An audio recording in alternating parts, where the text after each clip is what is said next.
This is Lee with 82 Game at 12. I'm back. I got kind of roughly cut off there. My thumb hit the stop button on my phone as I was trying to, I think, pull back or close in. I don't remember on video 3, but we didn't get any play in on that video, and that wasn't my intention. I just took a long time to talk about some things, so we're not going to go into all of that. We're just going to jump right in there and get after it. We'll mention, of course, about the game itself. We got Battle Eylau 1807. This is video 4. Designer, Uwe Walentin, and the graphics designer, Marc von Marshall. So you can check out Sound of Drum Games at soundofdrumgames.com. They develop and publish thrilling historical board games, so check them out. And then we have Chessex. Go give them a look. They've got a lot more than just dice. They do have a few, I guess, older games that are not recent released, and they've got a lot of gaming things that are really related to your dice, like dice bags and so forth. So check them out at chessex.com, but they got a slew of different colored dice and types and so forth, so check them out. All right, so last video was spent preparing to start the 9 o'clock turn, okay? And we already did the weather, which is clear, and we went through the order phase. We moved the army leaders and the French corps leaders. We picked the orders, change of orders we were going to do. Or I did, really, I'm saying we. And I found out who was within range of the army leaders. Both sides had French had all their units within Napoleon's range. So he was able to change those orders. If you want to know about that, just go to the third video and fast forward till you get to where I'm putting blocks on the map, and that's going to really deal with the orders and me deciding which orders I want to change, which orders I want here or there, and so forth. So did all of that. We picked the orders, then we paid for the orders through army fatigue. Both sides had to pay 16, I believe, 16 army fatigue points, and those are just put into the common pool. They're not given to each other's players. They're extracted from. Then we looked at the activation cubes. French were able to get 11. The Russians only 7. Then we looked at determining who was the first player, had the initiative, in other words, and that ended up being the French due to Napoleon's superior military mind, I guess. But if there's a tie, the French get the advantage, and that's most games that have something to do with like an initiative or something. If there's any kind of tie, it seems like the French get the advantage. And maybe that shouldn't always be the case, but probably most of the time, yeah. And over in the Peninsula War, no, I'd say no, they don't. Wellington did a really fine job of out commanding, okay, those marshals that faced him. He really just humiliated them many times. But that's a whole different subject there. I'm not going to go off on a tangent on that. But so we had a tie based on the initiative points for the orders. It was 26 to 26. You get more initial points for actively doing something like moving and attacking. You get 4 points. So 26 each, and the French get the advantage. If there's a tie, they get the initiative. So now we're ready for the activation segment, and this is the fun part. Okay, this is the meat and potatoes, and here we go. Getting right up into it. If you want to know what the decisions were, then you can look back at video 3. And I've got a purple cube. These cubes, as I mentioned before, are not part of the game. Okay, I put them in to help me, but also for you to be able to see exactly which counters I'm rolling for, or where I'm maybe attacking. I'm using it for identification, and that helps you as the viewer to know, hey, okay, I understand which ones we're looking at here. I use it all the time in all the games. So if you've watched some of my other videos, you've seen these cubes.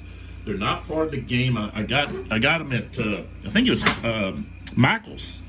You probably find them at hobby stores, but you can buy them online. I bought some online for a game that I'm designing, that's in the brainstorming phase. Where I just let it ruminate in my mind there. So I got a lot of concepts, but it's not a Napoleonic game. So it has to do with the Zula Wars. So anyways, that's a whole different thing.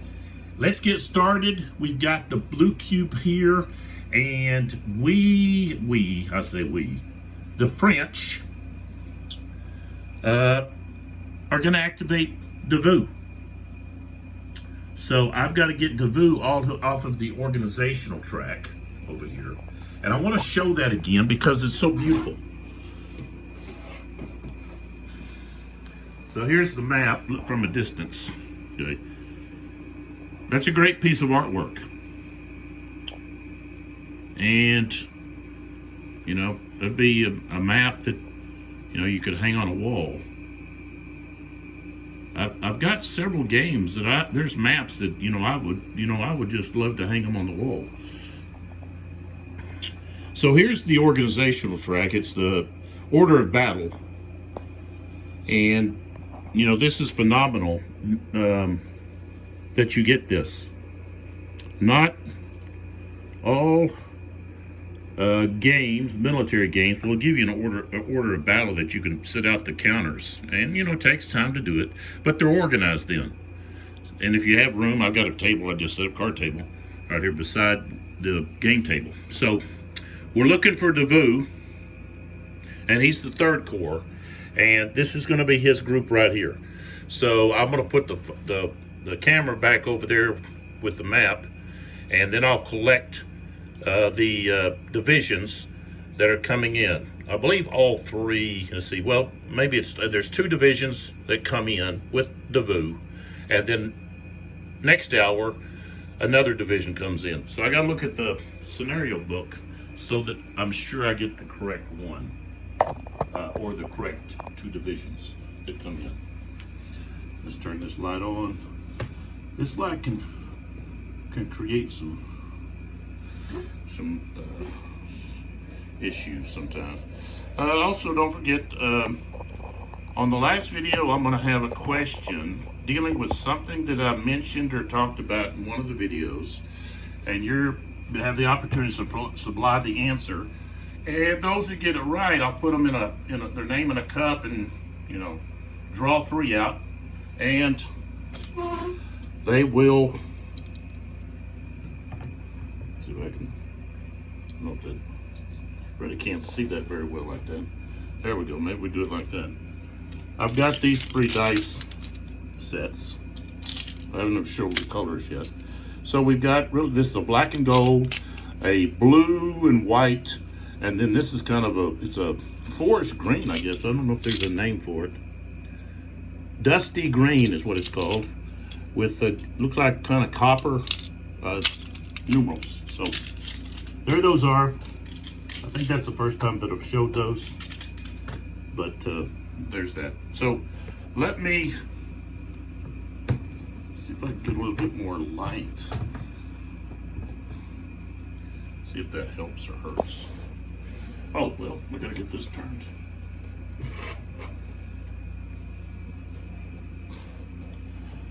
Really, they had mounted boards, and I should have got the mounted boards. I really want to kick myself in the rear for not getting the mounted mat boards. So maybe they'll be available. Okay, so reinforcements 9 a.m. We've got the 2nd Division, which is going to be Friant and Davou with the 2nd Division. And then we have the 1st Division with Marron. So they're all coming in for 1st and 2nd. So let me gather them up.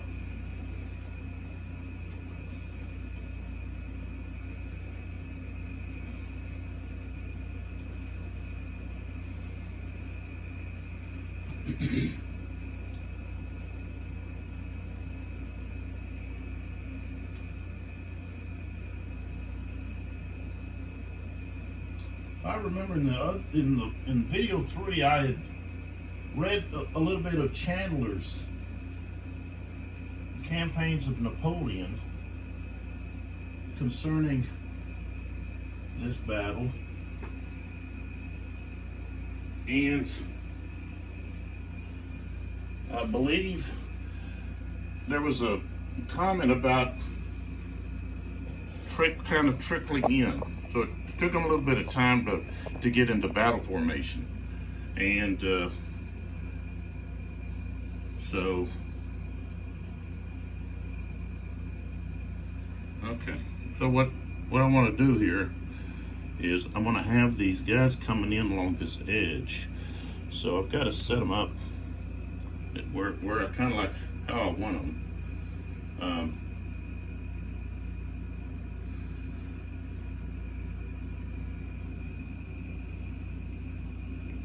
Where I want them coming in at, I guess.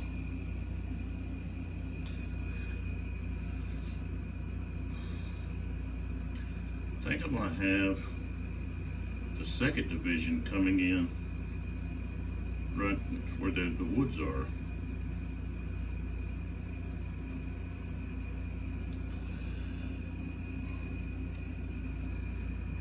So you can stack 2 infantry units together in a hex, but they have to be in the same formation and the same facing. So, okay, we've got 3 batteries, and I've got to decide how I'm going to bring those in.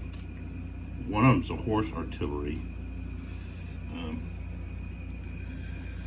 So, and I'll get in a position where we can see these maybe a little better.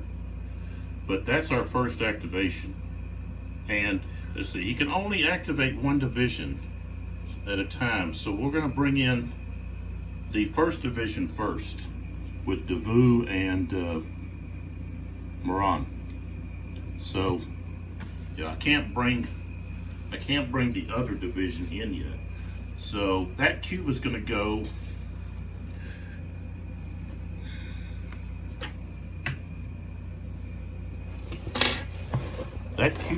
over here. Okay, right here where we have the 3rd Corps, 1st Division, right here. So here's where the cube goes, right there. So that's the first activation. So if you look across, it shows first activation. So with each future activation, the unit loses movement ability. So their movement is decreased because they're becoming, tired. So that's that. And both armies still have quite a few army fatigue points. So right now there's not any danger of one army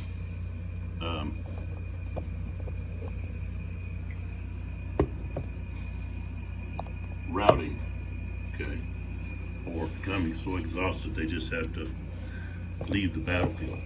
So, all right, let's see here. I think maybe I'll just turn this over here against the wall like that. All right, I'm gonna put this over here so we get this angle. So as you can see, we've got woods here, okay? And, you know, I'm thinking maybe that's what I want to do. Maybe that's, I want to bring those units into the woods. But when I do, of course, they got to turn over to their line side, and then their movement's going to be reduced. So, woods cost 2 to go through, and don't forget any slope, hillside slope, costs +1, either going up or down. So I'm not going to be able to move very fast or very far when I get into these woods.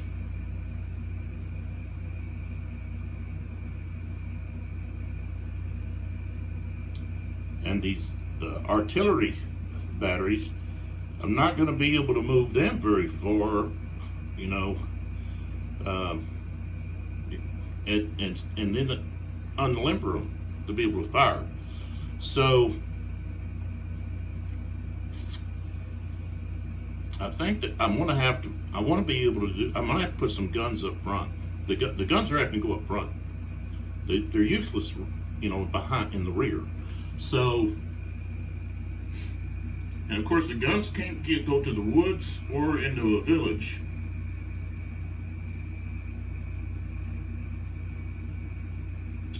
And I would say probably not into the marsh either.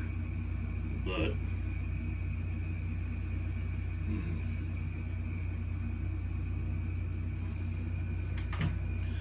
that's not really specified. Unless there's something that says it's a obstructed hex. So let me move this here so we can see a little bit, maybe a little bit better. Okay, so the guns here in the rear, what I need to do is I need to reposition some stuff. So this is a horse artillery, and it has a movement of 7.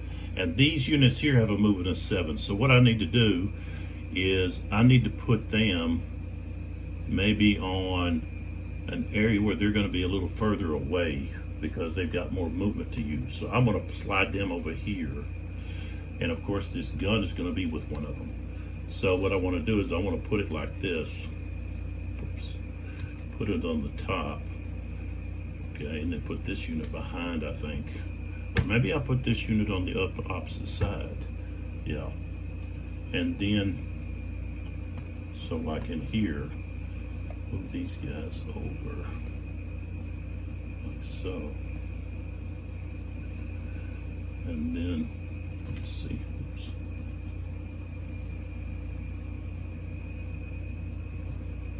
And then of course I want to put these guns in the center.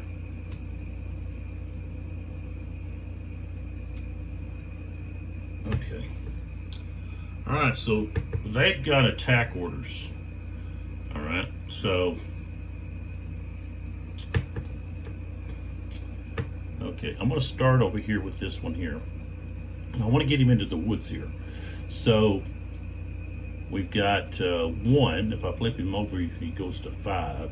But then he'd have 4. So okay, so he went 1. I flip him over. It takes well, no. He changes automatically when you go into obstructed terrain. It just changed. It didn't cost you anything. So we go 1, 2, 3. Okay. So now he's got 2 left. 2, 3, 4, 5. All right. So he's in that. I guess we want to turn him like that. Okay. And then here. I just want to move up. Let's move up. Well, it doesn't matter. But I don't want to stack them. One, let's see, yeah, 1, 2, 3, and then he's gonna go to line like that. I'll tell you what, I guess we can go like this. All right, and then he's gonna be, oops, 1, 2, goes to there. These guys come in 1, 2, and then of course, that's as far as they can go in order to flip. So both of them have to flip.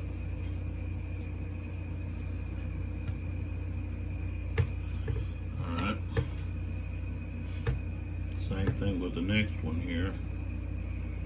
1, 2, and then I think if I turn him like so,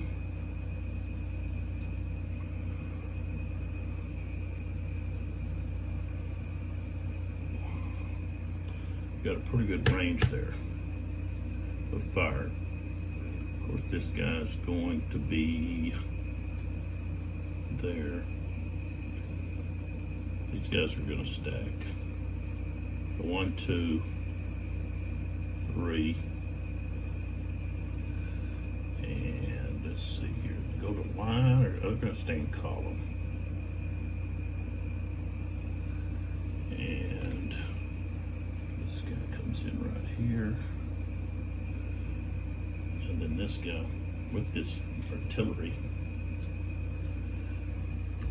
Okay.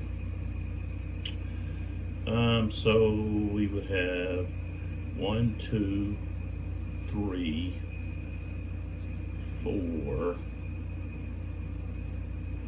5, and then we flip 6, 7.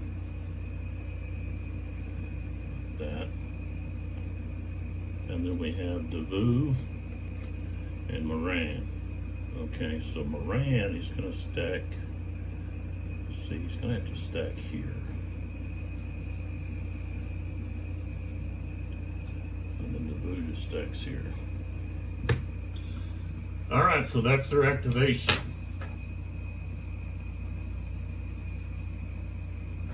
I don't know. I think I just want to,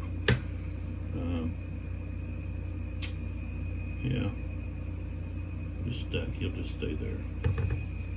All right, so now we're ready to draw another activation cube. Oops. Just dropped one, so that'll be the one. And it's French. All right, so we got another French cube, and I want to bring in my other reinforcement, which is the 2nd Division.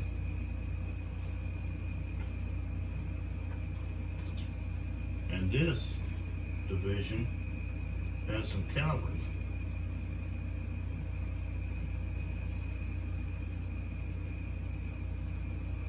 And 1 artillery battery. Some guns.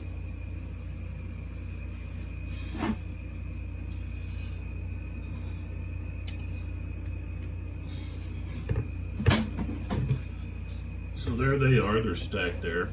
And then what I do is I bring this cube and put it over here. This should be there. I put it into the wrong one. Okay, it goes down here under the 3rd Corps. I was putting it in the 3rd Division. So if I get rid of that glare, there you go. You can see it down. All right, so now we're back, and the French are able to activate the 2nd Division of 3rd Corps. And I guess I really should have been paying attention to what I had in each one of those. I should have brought in on the 2nd Division where the 1st Division is, because they have no cavalry. But we could possibly get in behind with French troops.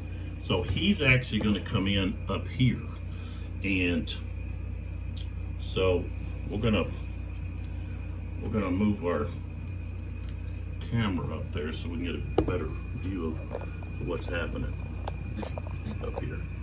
All right, so up there, this is okay.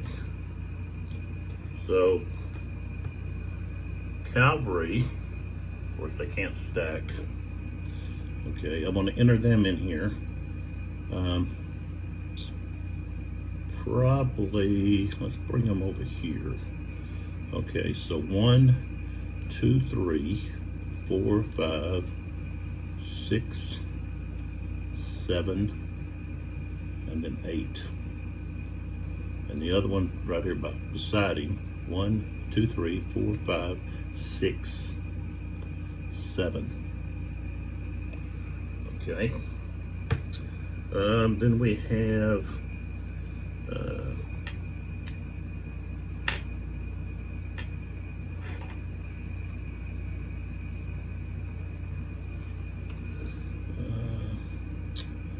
1, 2, 3, 4, 5. And we can't go any further. Don't want to get those guys.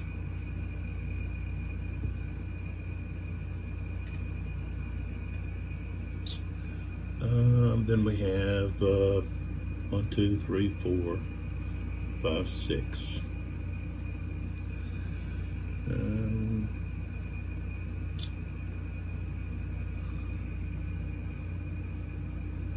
This guy came in here. That guy came in there. Here and here. This one hadn't been used. 1, 2, 3, 4, 5. And then our artillery with Friant comes up. Okay, so that would be 2, 3, 4. So that's where they're at. Coming in on the rear there. Okay, next cube. Shake it up a little bit. Apologize for the air conditioner. It's hot here in Texas. And we got a green one this time. So we need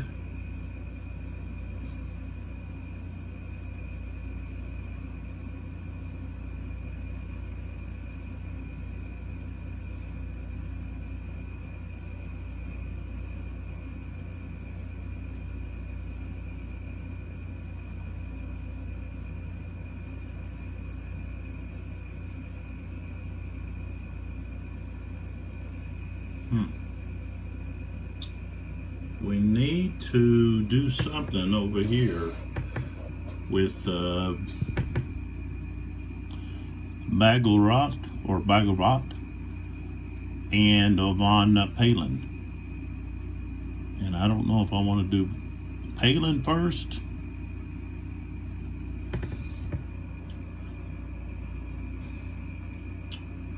But we've got to do something. But what's going to really limit us is these woods, because we won't be able to, cavalry can't attack into it. And that's what mostly is over here. Well, that's all that Ben Paulin has. And talking about Ben Paulin, this is him right here. And he does have an attack order. We did give, he has the left wing cavalry and he has attack, so we could move to attack. We don't have anybody to attack, but he wants to put a halt on this threat from the Russian left here. So I'm going to move on Paulin. So this big cube goes to the left cavalry reserve, and we're going to move his units. So, all right. So we've got these Cossacks that so we can freely turn one hex.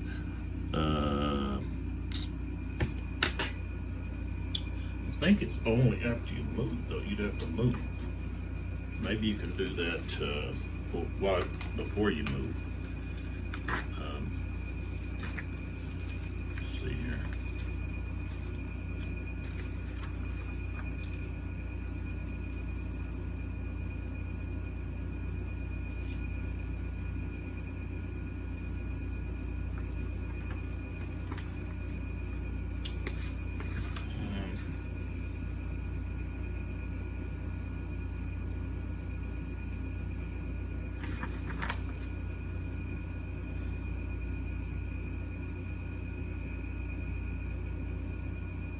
Yeah, you can fully change your own facing before starting to move or while moving.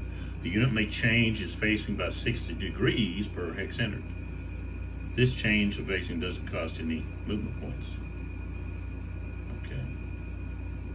So,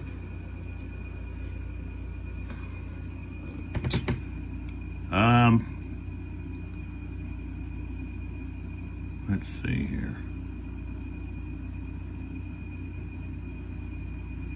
Yeah, each vertex is going to be 60. So he could change there, go into this hex and turn. So that'd be 1, 2, 3, 4, 5, 6, 7, 8.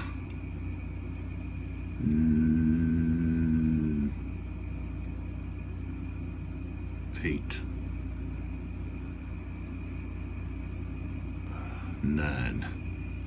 Okay, then this other unit here, I don't know if I really want those out front like that. He can evade, that's the thing. Okay, so we go 1, 2, 3, 4, 5, 6, 7, 8, 9, 10, right there. So those are Cossacks. Now they can even evade from other cavalry, okay, because they have a higher movement factor. So, all right, now we're just turning the rest of these. So we go 1, we don't have to, it's just a turn. So 1 to here, and I get to turn. 3, 4, 5, 6, 7, 8, 9. So I'll go ahead and just put him underneath. That. This one here, 1, 2, 3, 4, 5, 6, 7. Move him out of the way. 1, let's see, not 1, but 1, 2, 3, 4, 5, 6, 7. This guy goes 1, 2, 3, 4, 5, 6, 7. 1, 2, 3, 4, 5. Yeah, he wants to go there. So 1, 2, 3, 4, 5, 6, 7.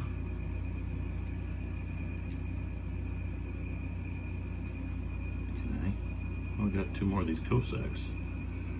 I think what I'm going to do,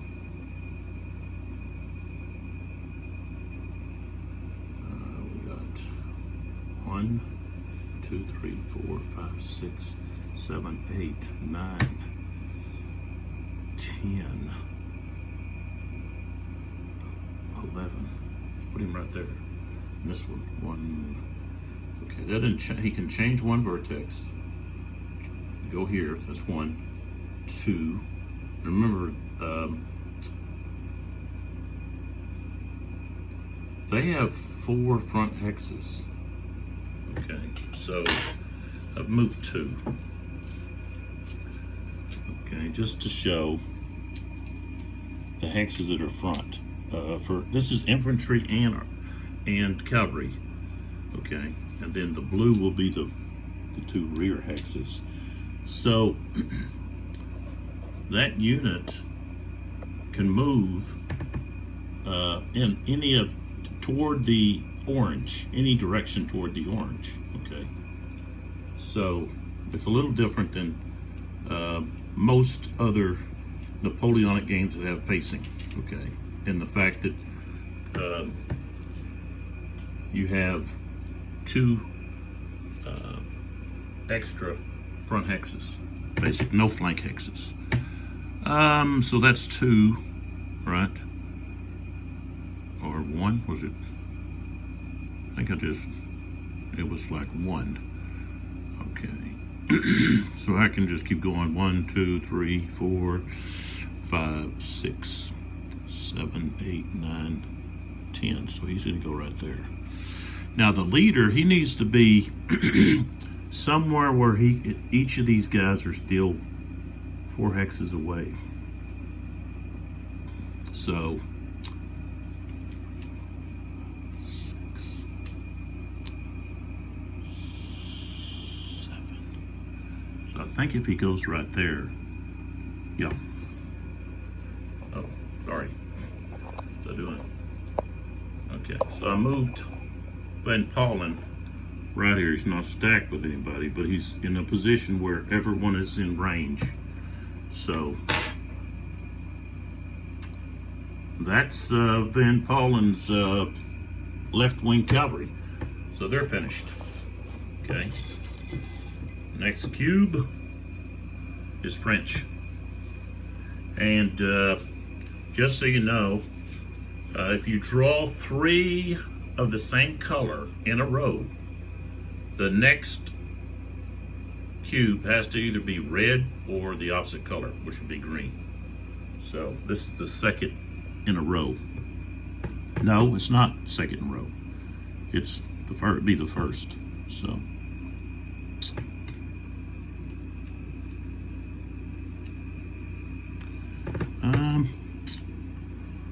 let's see here.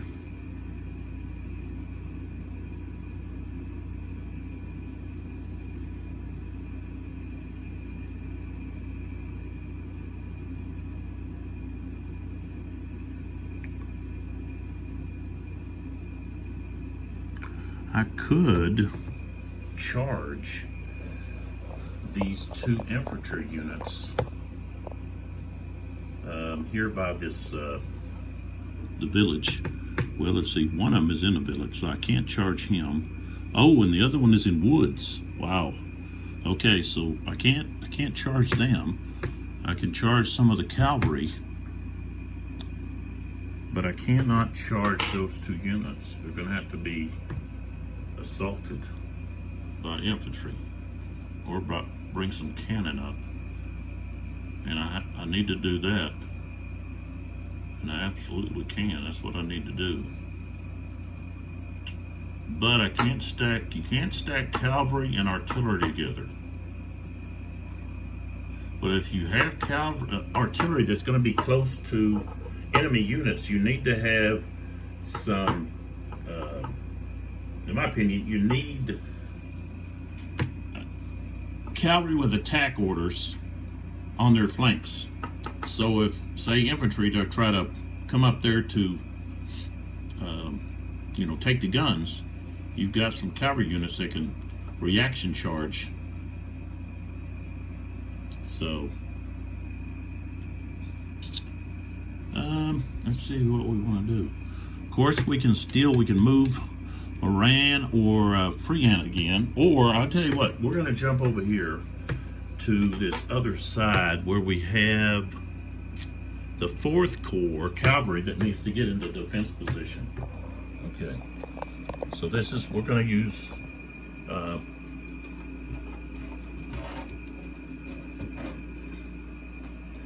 we're going to go right here, and remember there's this swamp over here. All this over here, no, that doesn't help. All that over there doesn't help either. That's swamp, okay? And of course, cavalry they can go in there, but they can't charge out of or charge into. So they would need to get in a position where they're on the other side. And I just wonder if it should be recognized as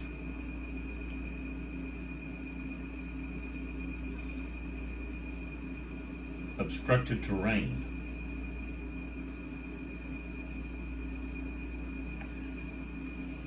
But you know, it doesn't have any fire combat effect. But it says no charge into or out. So I guess infantry can still assault. And a lot of Napoleonic games, the marsh, it's marsh. I said swamp, same thing pretty much. Marsh, swamp, you're thinking of like snakes and alligators and stuff like that, I guess. Marsh, you're not really talking about that, I guess. Could be snakes, frogs, and marsh birds and so forth. But, so, you know, you really got to pay attention to the terrain. And that kind of hampers the cavalry over here. But we're gonna defend so they can move 1 hex. So,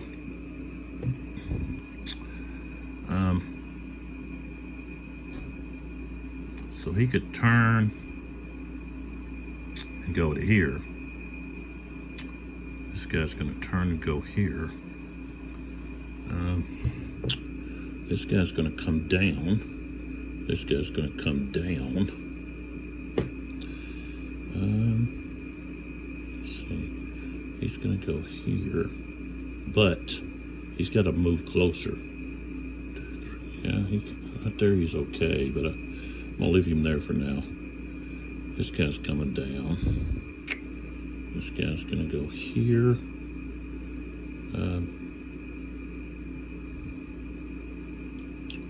Going to move there. He's going to go there. And then this guy's going to go here. And he's going to move. I'll tell you what, he's going to move with that artillery. All right, so they finished. Where is he at? There he is. All right, next cube.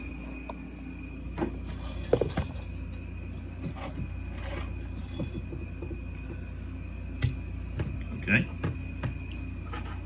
So now,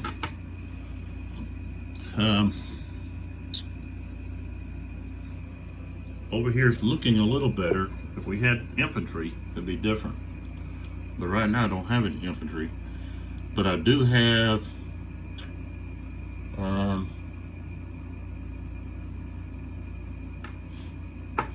some attack. And I think I'm gonna sweep in over here with these cavalry units.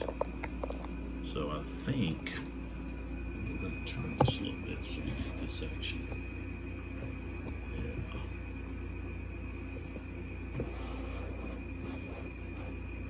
Get all those cavalry units in.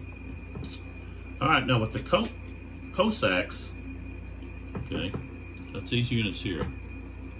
You look at the hat that they have. I don't know, can you see that very clearly? Or do I need to put a finger in here to put a finger in here to help? There you go. See the little hat? So those guys, they cannot attack infantry or artillery in their front hexes.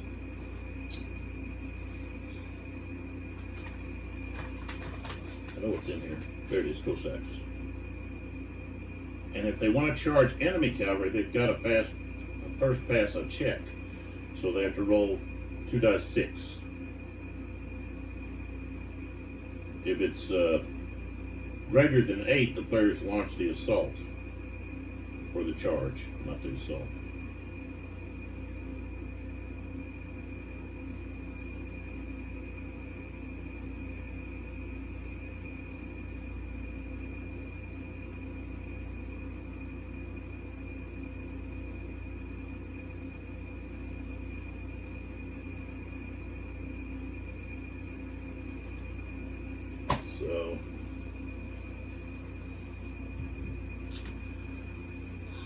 but I could use them as a flank protector.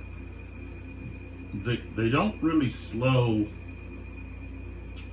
They don't really slow an approaching enemy, because the enemy can keep just pushing and pushing. But they can attack. You could have them reaction charge instead of evading. Of course, they'd have to pass up a roll if they had attack orders, and these guys do. They've got attack orders. So, yeah. All right. So let's move them over here by this fulling meal over here. Remember, they're going to be ineffective in this stuff. That's the marsh. So 1, 2, 3, 4, 5, and this here doesn't cost. It's not obstructed. So 5, 6. Okay, and let's go ahead and go 7. Okay, 1, 2, 3, 4, 5, 6. Okay, and then 7. Okay, and then we bring in the hussars. So, okay, downhill. 1, 2, 3, 4, 5, 6, 7, 8, 9. We're going to turn there like that. And this one here, 1, 2, 3, 4, 5, 6, 7, 8, 9. There. 1, 2, 3, 4, 5, 6, 7. The dragoons are moving a little slower. I don't know. I'm going to hold off on Korf there. 1, 2, 3, 4, 5, 6, 7. He's going to go to there. 1, 2, 3, 4, 5, 6, 7. 1, 2, 3, 4, 5, 6, 7. Okay. 1, 2, 3, 4, 5, 6. We'll go 7. 1, 2, 3, 4, 5, 6, 7. So he's gonna put himself in a bind here, trying to cover all these guys. 1, 2, 3, 4, 5, 6, 7. And then so 1, 2, 3. Okay, he's gonna have to be like in there.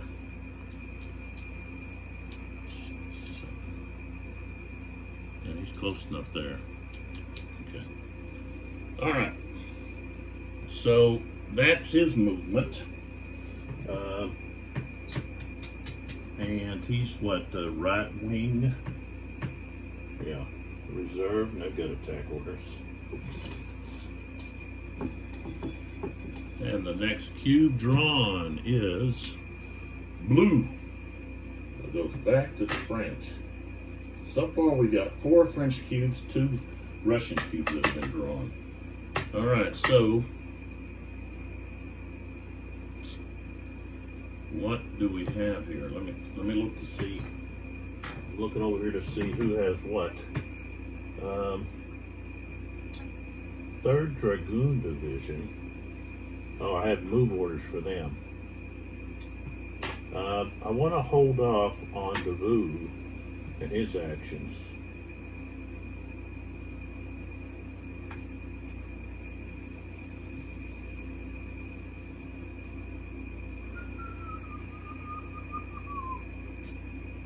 And let's see here. So I think I want to get some movement on some units. So I've got attack with the 1st Division, and I've been using them. I've got attack with the 1st Division of the 7th Corps and the 2nd. 1st and 2nd. And let's see, the 3rd Division. Defend. So, okay.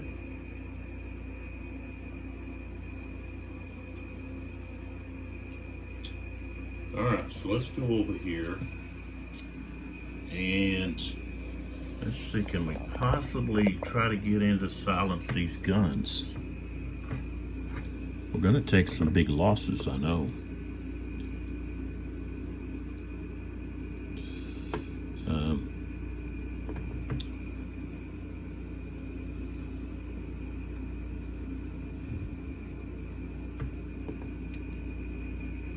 These guys, let's see, how many does he have? Oh, he's already lost 4. Okay, he's lost 2.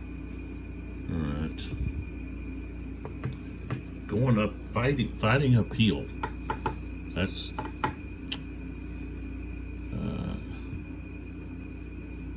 so okay. Now these 2 guys, I could join them. Put this guy on top. Have him going first, and then this guy go in. Okay, so we're going to do that. So, and it's going to cost an extra point to get in next to him. So, one thing about this game is, okay, if you're gonna be adjacent, move adjacent to an enemy unit, it's going to cost you extra.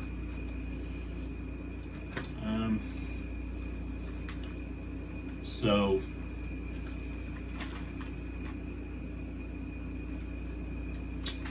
It's 1.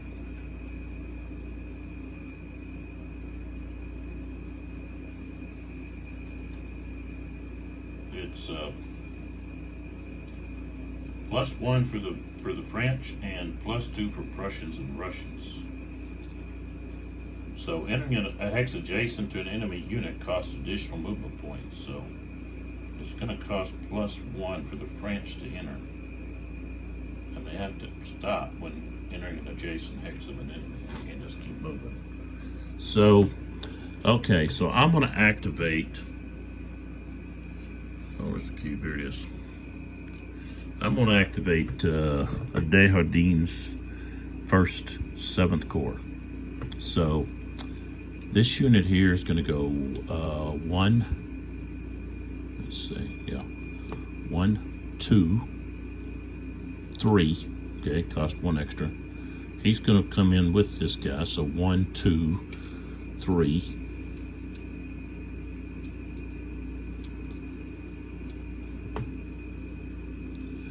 All right, these guys, they go 1, 2, 3. It's plus 1 to go up or down. 3, 4. 5, and he can't go any further. So he's in a position to get blasted. These 2 guys go 1, 2, 3, 4, 5. The same thing. They've got to stop right there. This guy's 1st Division, and then these guys are 1st Division. So let's move this back here.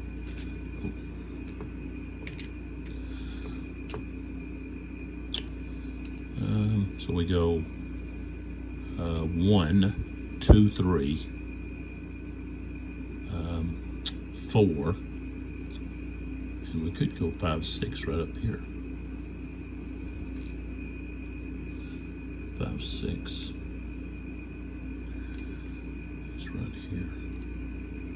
Well, he's just got lost, just 1. So he goes 1, 2, 3, 4, 5, and then this guy goes 1, 2, and he's going to go down, and he's going to go with him. All right, so oh, these guys are close enough to assault. So put this with up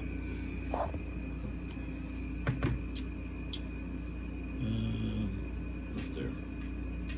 1st Division, 7th Corps.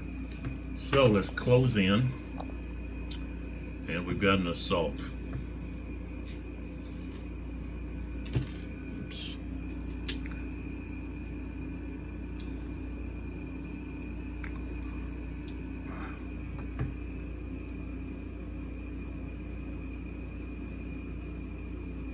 So we're going to have defensive fire first, which is going to be murderous, because these are heavy. These guys are in column. And so we've got 8. This is where you learn not to attack artillery from the front. All right, so adjacent, that's going to be 4 times 8 is 32. That goes off the chart. And the target is in column, so that's +2 and +1 because they're heavy. So if I look at the chart, okay, it goes up to 19. So we're off the chart. So, and there's going to be a +3 to the die. So here we go. Gonna roll to find out what we get.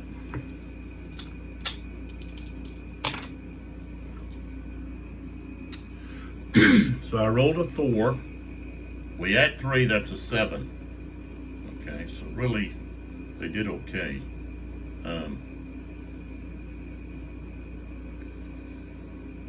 19 plus.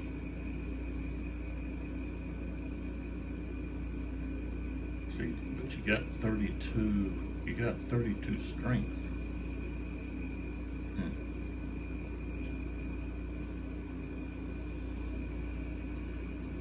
I wonder if possibly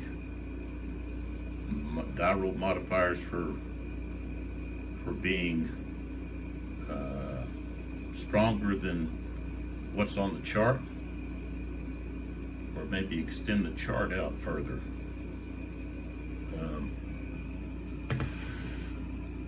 If you add a die to, like, okay, this is basically 20, so you could do like increase the die roll, add a modifier for every 5 over, you know, so we're in rounding, so round it, so you know, this goes to 19, so 5 is 24, 5 more is 29, so you would add 2. So instead of like a 4 and 3, you would add, what did I say, 5, 10, yeah. So you would add 2 more, so it would be at 9, you know, so instead of a 2, it'd be a 3. But anyways, I'm just thinking about, you know, you got this heavy, what you do have is a modifier for that, but just the sheer number, strength point wise, okay, is being, you know, is being, well, you're better off splitting, you know, because then you got 16 and 16, you know, and you're hitting 2 targets, you know, and that's at the 15/18, and that's, you know, right there close to what you get with the 19. So, you know, you just have to think about that when you're firing. But, you know, in defensive fire, or oh, that's not opportunity fire. I think they call it defensive fire. Let's see. Yeah, during an assault. Okay, so we rolled 4, but we get to add 3, so it became, if I look at the chart, we're beyond 19 here. So we go down to 7, and we go across, it's going to be 2. So the top unit is taking 2 hits, and the top unit already has taken hits. So now they are at 4. And if we added, you know, modifiers, die roll modifiers, due to being stronger, I'm just sticking, than the 19, you know, that's listed there. I'm gonna get a 4. Then it would be, he would be at, he'd take another hit, but, you know, it's not a deal breaker. You just have to play within parameters. All right, so now we have, both of those have 4 hits. So now we have only a strength of 6. And these guys have a strength of 8. Okay. So now we look at the assault. And when we're looking at the assault, we of course do the odds. Okay. And so here, the odds are going to be 1 to 2. So that's going to be +2 to the die roll. And then we go over here to the defending unit. Okay, and they're not green or elite. They are Russian, so now we're at 3. They are in a defend order. So now we're at 5.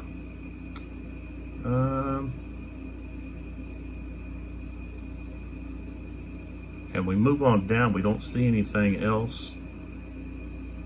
Infantry and line assaulted. Okay, it's not infantry. Okay, artillery alone. So that's -5. So now we're back to 0.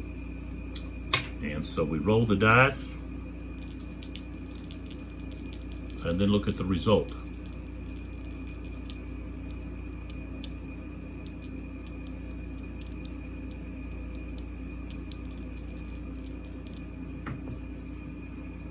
And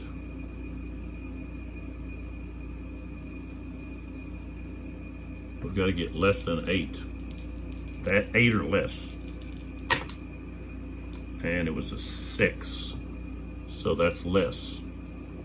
So the unit loses 1 step and retreats, but with artillery, they don't retreat. You know, they just are captured. So there's 2 more heavy guns that the French were able to capture, which means the Russians lose 2 more cubes. And those units can move into that hex and then face whichever direction they want, and which they're going to face, of course,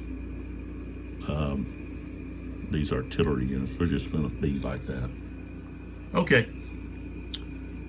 All right, so Paul Desjardins is done. So now we'll draw the next cube.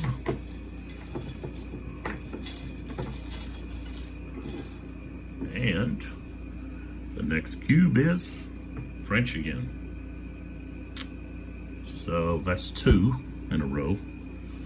I need to have a die over here. It would be a 3-sided. I got plenty of dice. So now I have to decide who do I want to use that on. Maybe I want to use it on the same one. Where's my beak? There we go. Let me get a 3 out of here. Should be 1. Or a 4. Where are they? If there's not 1 in there. Really? Oh no, there's 1. That'll work. I'll dig around all over the place. Okay, where did I see that? It's on this back side of it. There you are. Just trying to avoid me.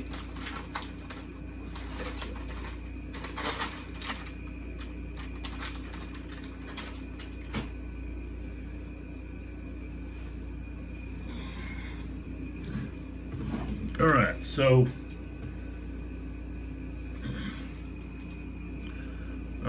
I got that over there. That little triangle pyramid dice there just shows that that's the second one in a row that I've pulled.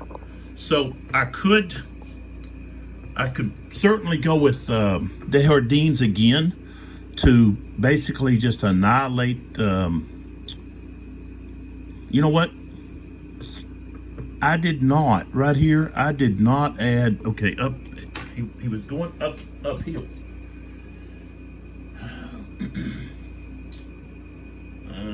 Where's that at? Should be here.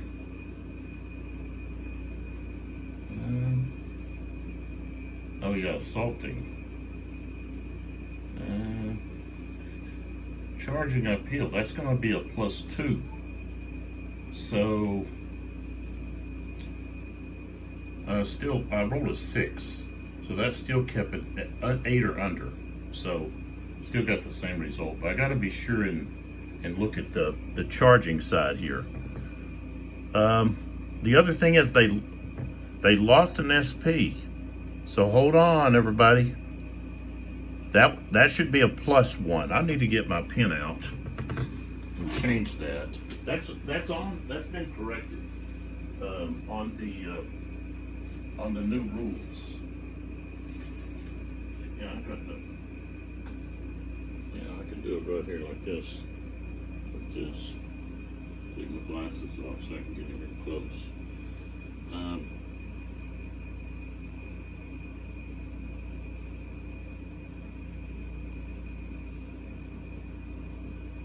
Okay, it doesn't look all that great, but there's the plus. So that changes everything. So now we go from an 8 to a 9. So let me get those guys back. Put the cubes back. Okay.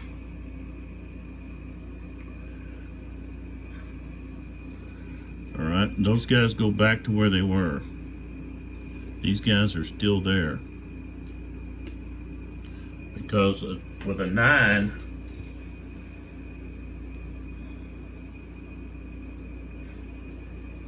they just stay where they're at. So, okay, but we're back. Okay, where they could assault again. I can move them. And of course, I could also move attack elsewhere. I need to bring up. Tell you what, I got to bring up Hadley and the 2nd Division. They need to move up.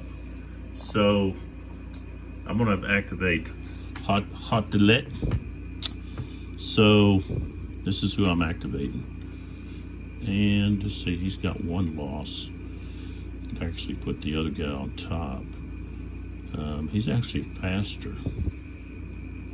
So I'm going to move him first.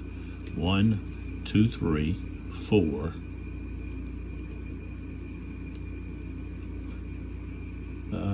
5, 6, 7. Can't. 5, 6, 7. So he can go right there. 1, 2, 3, 4, 5. That's as far as he can go. 1, 2, 3, 4, 5, 6. So he's there. 1, 2, 3, 4, 5, 6. Oops, he goes there to cover that guy's flank. 6. 1, 2, 3, 4, 5. This guy can go 7, 5, and he's going to turn here. Stay right there. This guy. So that was what? 1, 2, 3, 4, 5, 6. He's going to go there.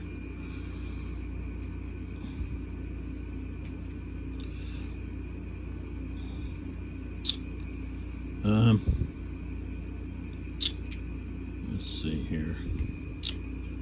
These guys are both going to flip.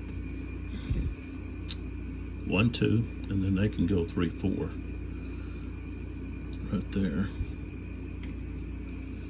So I'm going to have one guy, 1, 2, 3, 4, 5, 6 go there. The other one, 1, 2, 3, 4, 5. He goes there. And then this guy goes right here in the middle of them. All right. So we're going to have the assault right here.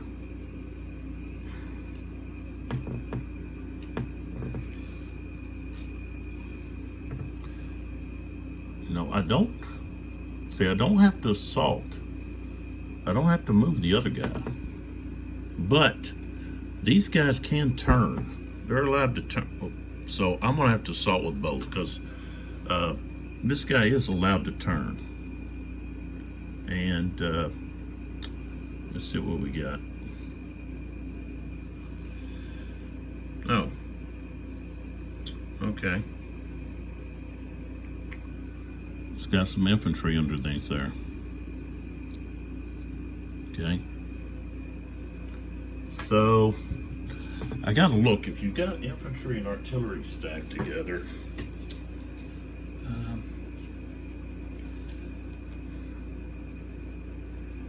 It's the unit on the top fires. Let's see if it's on the defensive fire, maybe.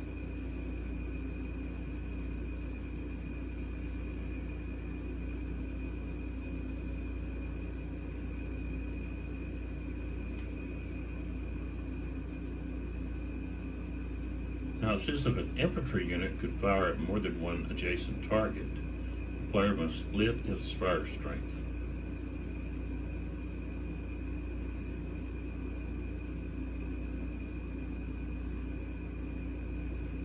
Okay, when there are 2 units in a hex, only the top unit in the hex may fire. A maximum of 4 SPs may fire from a hex, dependent of how many SPs the top unit in a stack has. But when you have artillery, they can both fire.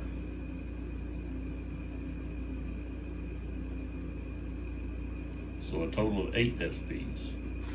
All right, so only the artillery unit can fire. But he doesn't have, the artillery unit does not have to split its fire. Now, I think it will though, because that's gonna be at adjacent, that's gonna be like grape shot range. So they can, it's going to be at 4 and 4 for both. So I guess I could, like, okay, so to differentiate, okay, who we're firing at. All right, so that artillery is the only one that can fire. The infantry underneath can't. So we're firing adjacent. That means with artillery it's going to be strength points times 4, and we're splitting fire. So it's going to be at the 4 strength. Okay. Are those guys heavy? I think they're heavy. No, they're not heavy. It's not heavy, but they're in column. So both fires will be a +2. Okay, so the first one will be the blue one. I rolled 9. Okay, the +2 is 11, so that's a hit. So that's a hit on that one.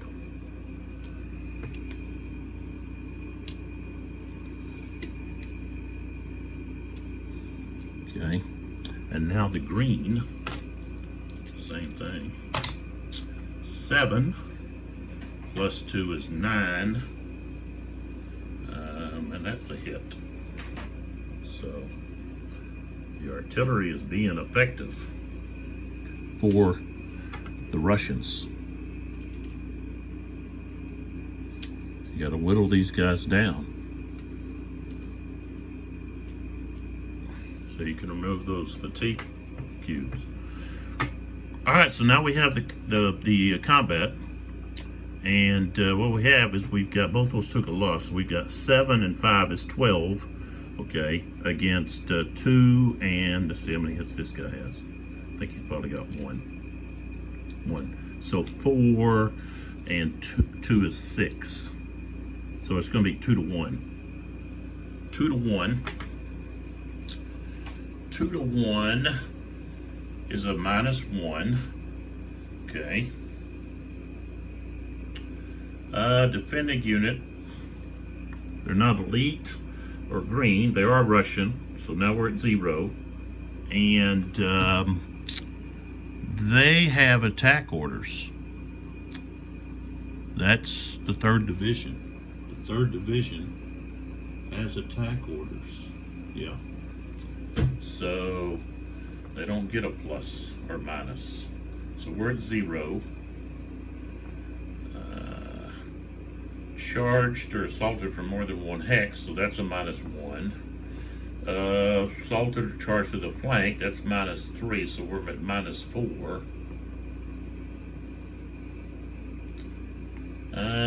We do have infantry in line assaulted by infantry in column, so now we're at -5.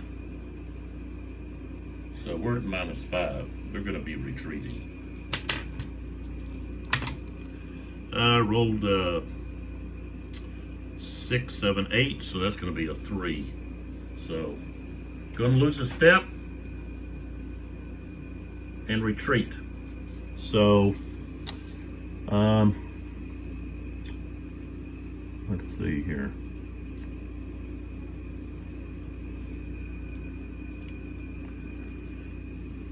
Okay, so the artillery is going to be destroyed. Okay, so that's a cube gone. The infantry unit has to take the step loss. You can't like take it from the artillery and then, you know, and then he's got to retreat 4. So 1, 2, 3, 4. He goes back to there. Oops, this goes like that. And then someone, well, both of them could actually go in. I think only this one here is going to go in. Okay, he's going to turn like that.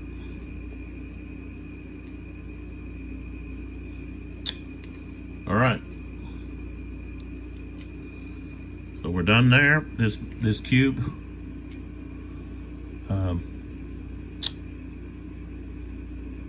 Was hot delay, and he's the 2nd division of 7th Corps. So we put that there, and we draw another cube, and let's put it right here, and it's blue. Okay, so that's the 3rd one. Excuse me, 3rd blue in a row. So the next one has to be red or green. All right, so who do we want to move here?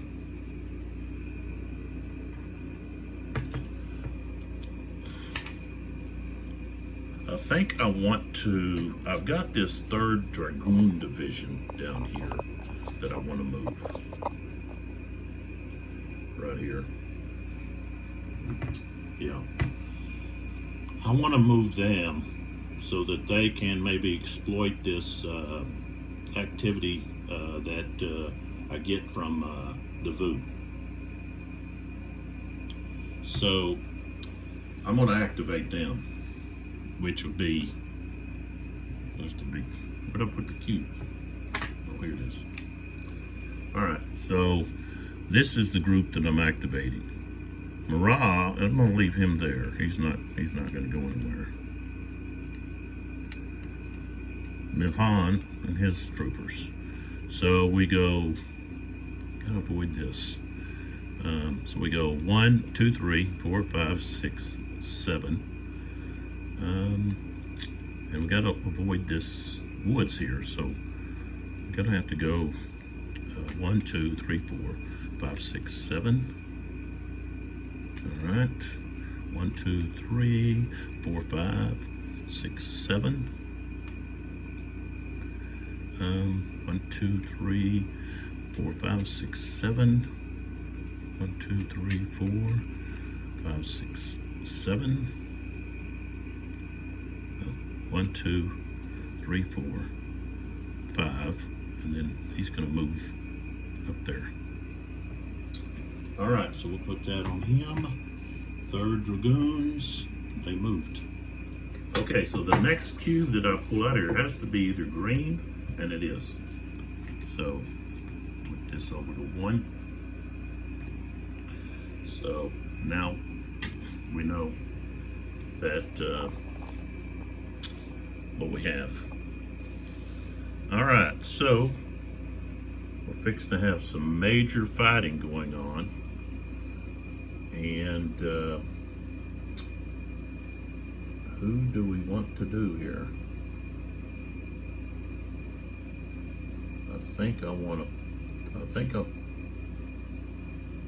Do I want to hit them with cavalry? So then I can bring in, I think that's what I'm going to do. Okay, so over here, all right, what Bennington wants is he wants to use Koff's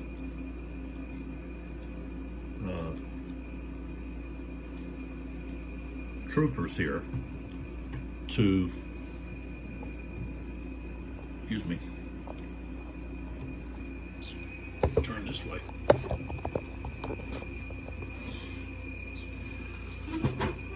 I'll have to move so I can see kind of how. Okay. So Koff is going to look to hit the French in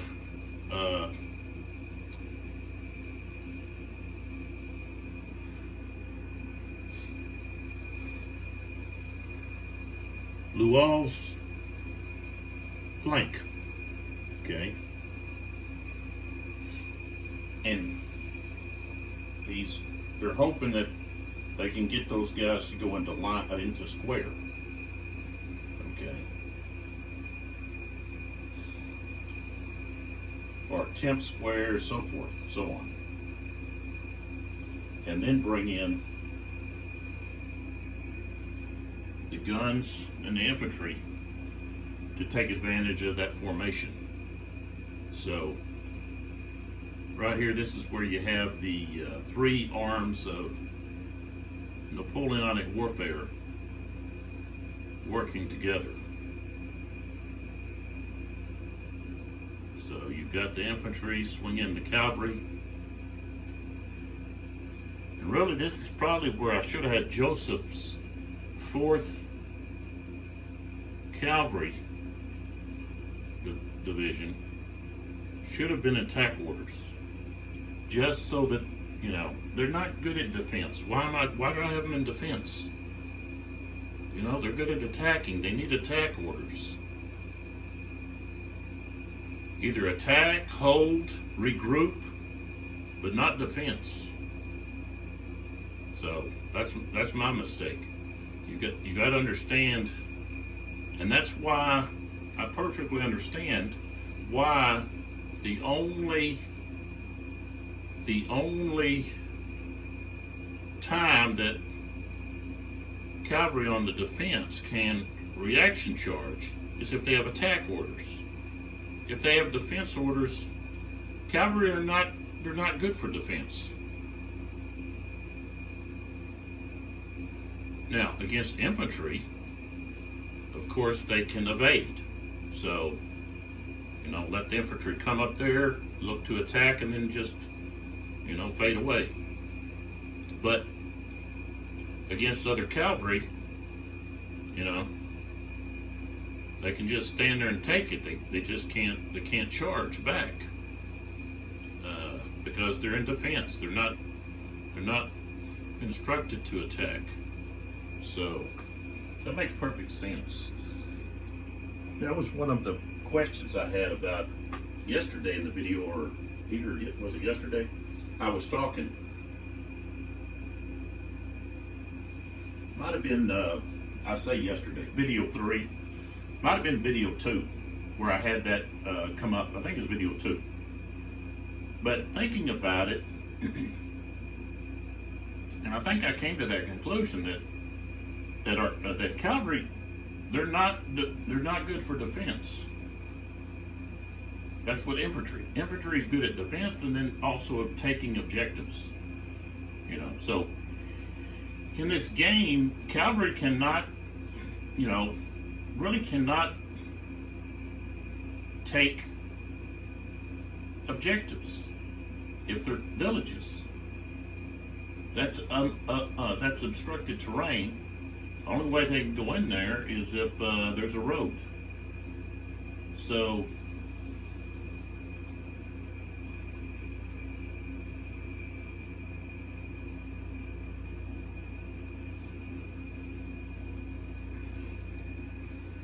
yeah, they're good for I guess protecting flanks, but if you have them in defense order, or you tell them to defend, they're not going to attack. So my mistake there, I should not have Joseph in defense orders. And that's what I have him at. Yeah, defense, defend. Okay, so that's who we're going to activate here. There's the cube. Normally you just go ahead and put it over there on the order chart, but I'm not going to do that. So far, the French have had 1, 2, 3, 4, 5, 6 activations, which are more than half of their total. And the Russians have had 2, which is much less than half. 2 out of 7. That's like 30%, not even 30, yeah, I guess about 30%. Yeah, 30, a little over 30, I guess. So, all right. Now these Cossacks are not going to be effective in attacking, but they can evade, like I said. And as of right now, cavalry can go. It looks like they can go into the marshes, but they just can't charge. So it's not like they can't go in there, like the woods or the villages, cemetery. So they can go in there. They're not going to be able to charge into or out of. So it says out of, so that means they can go there. And so if all they're going to do is evade, I could have had them over a little further, which means I can move them. They just slide over. It'd be 1, 2, 3, 4, you know. So okay, so this will be their second activation. So their movement potential is reduced by 2. So I got to remember that. So they have a reduction of 2 on their movement. All right. So now our infantry, if a cavalry unit starts or enters the hex 4 hexes away and they have a line of sight, they can enter into square. So we're getting a full gambit of the rules application in this video. So this is good stuff because it's going to go over the stuff that there we go, forming square, that's in the game. An infantry unit, this is 17.3.1. Infantry unit that is activated has an activated a moving enemy cavalry unit within 4 hexes of itself.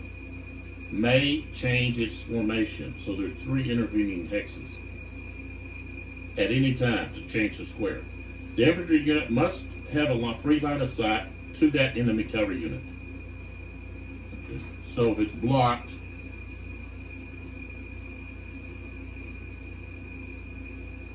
by a friendly unit in the square, or even an enemy unit in the square, whether it gets the friendly unit in the square, it can still form square because, hey, it sees its buddy form square. So it's got to be, the decision must be taken the moment the enemy cavalry enters, blank or slash is activated within 4 hexes. Now, if they decide not to change the square, but wait, then they're going to need to pass a square check. So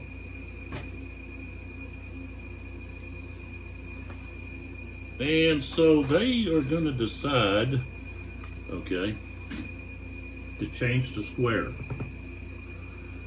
We've got a square there. This guy's going to square. This guy goes to square. Oops, goes to square. Okay, so all those 3 all went to square. All right.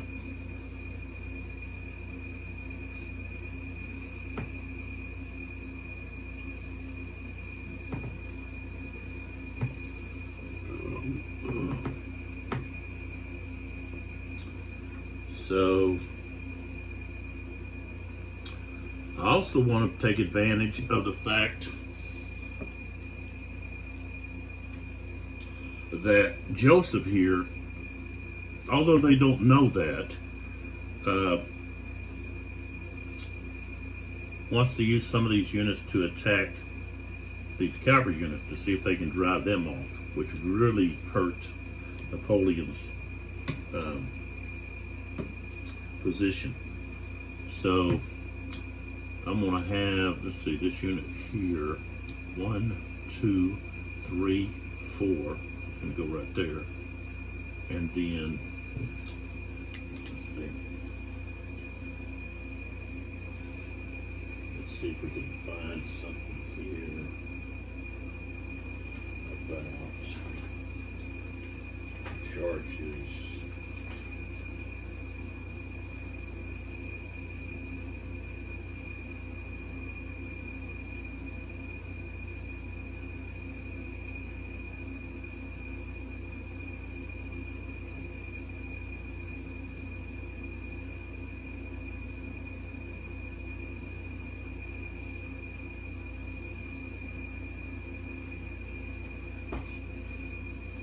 So yeah, we want to double up on these guys. So we want 1, 2, 3, 4, right like that.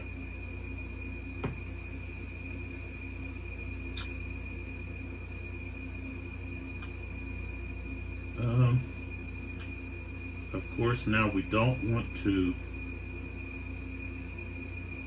Of course, we don't want to charge into these squares, but we can move up here. So 1, 2, 3, 4, 5. 1, 2, 3, 4. 1, 2, 3, 4. I want to have some space so that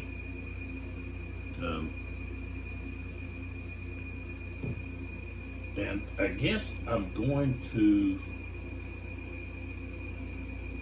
let's see, I'm going to move these guys over.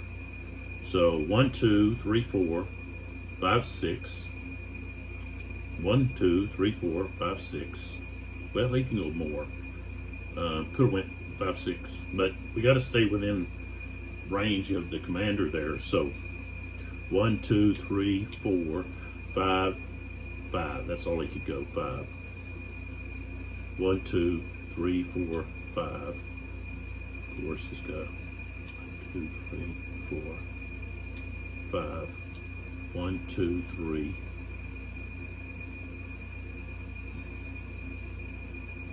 4, 5, and then this guy here, I guess I really got to put him right there. All right, so of course this guy cannot reaction charge because he's not in attack order. So those, you're out there and you're thinking about strategy and everything. If you have cavalry on a flank, they need to be in attack orders because they need to be able to reaction charge. Otherwise, you got infantry can just waltz up to them, or guns, and if a red cube's pulled, they're going to be able to fire. Well, they can evade. So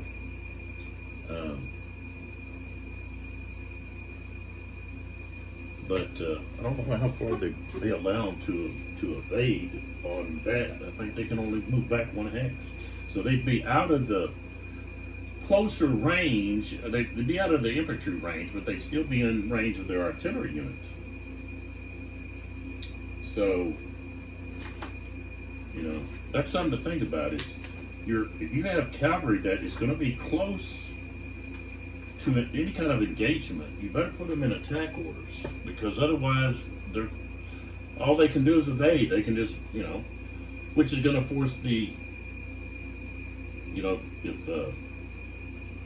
if it's infantry or artillery, it's just going to force them to stop, and you just can back up. But right here's the perfect situation. I should have been in attack order so that I could reaction charge. Here I'm just sitting still. So, okay, so this is.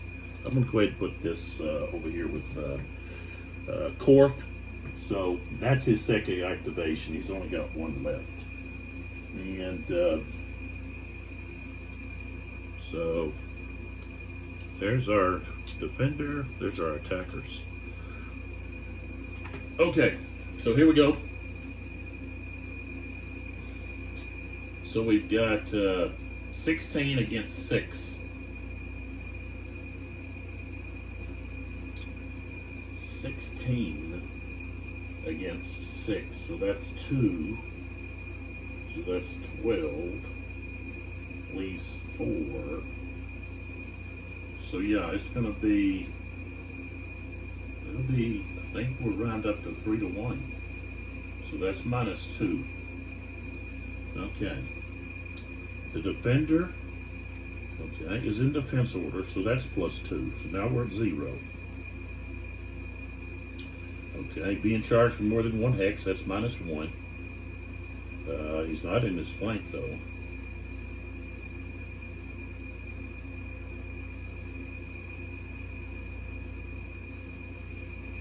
So we have a -1 for the assaulting charging units. Don't have an elite or anything.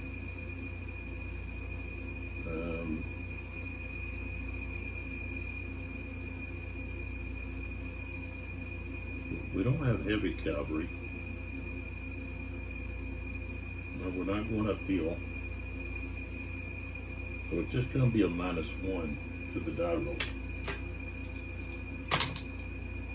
Ooh. All right, so I rolled a 11. That's a 6. -1 is 10. Okay. If the die roll result is less than or equal to 8, the assaulted charge unit loses 1 step. Otherwise, they just stay where they're at.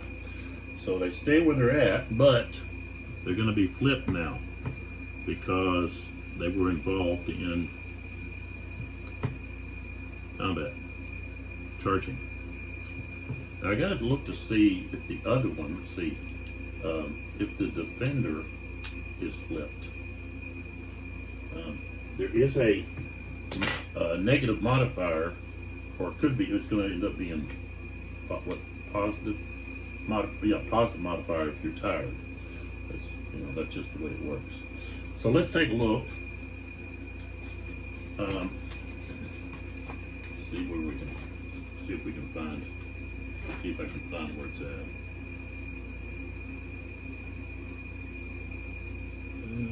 Let's see.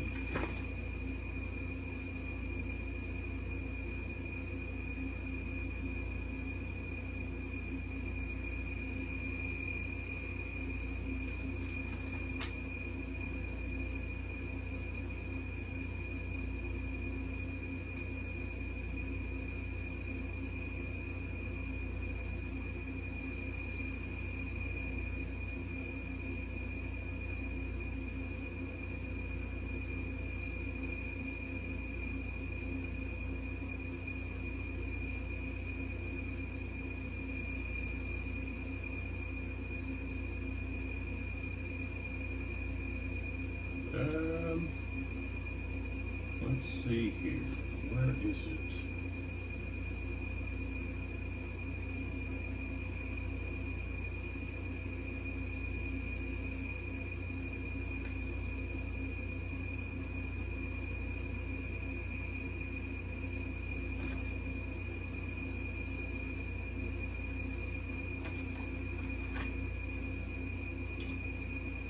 I know that the charging cavalry unit is tired.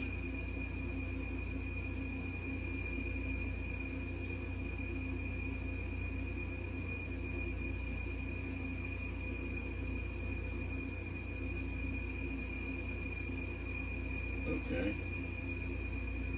So it says a cavalry unit that has charged. Okay, so that's not going to include the ones that just were there. All right. Give them a little something about top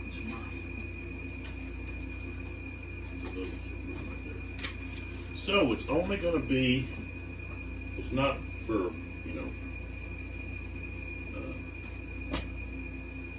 just defending there, so.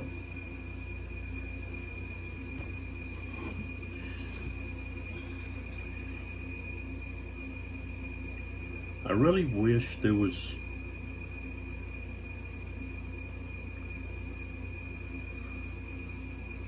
a bigger distinction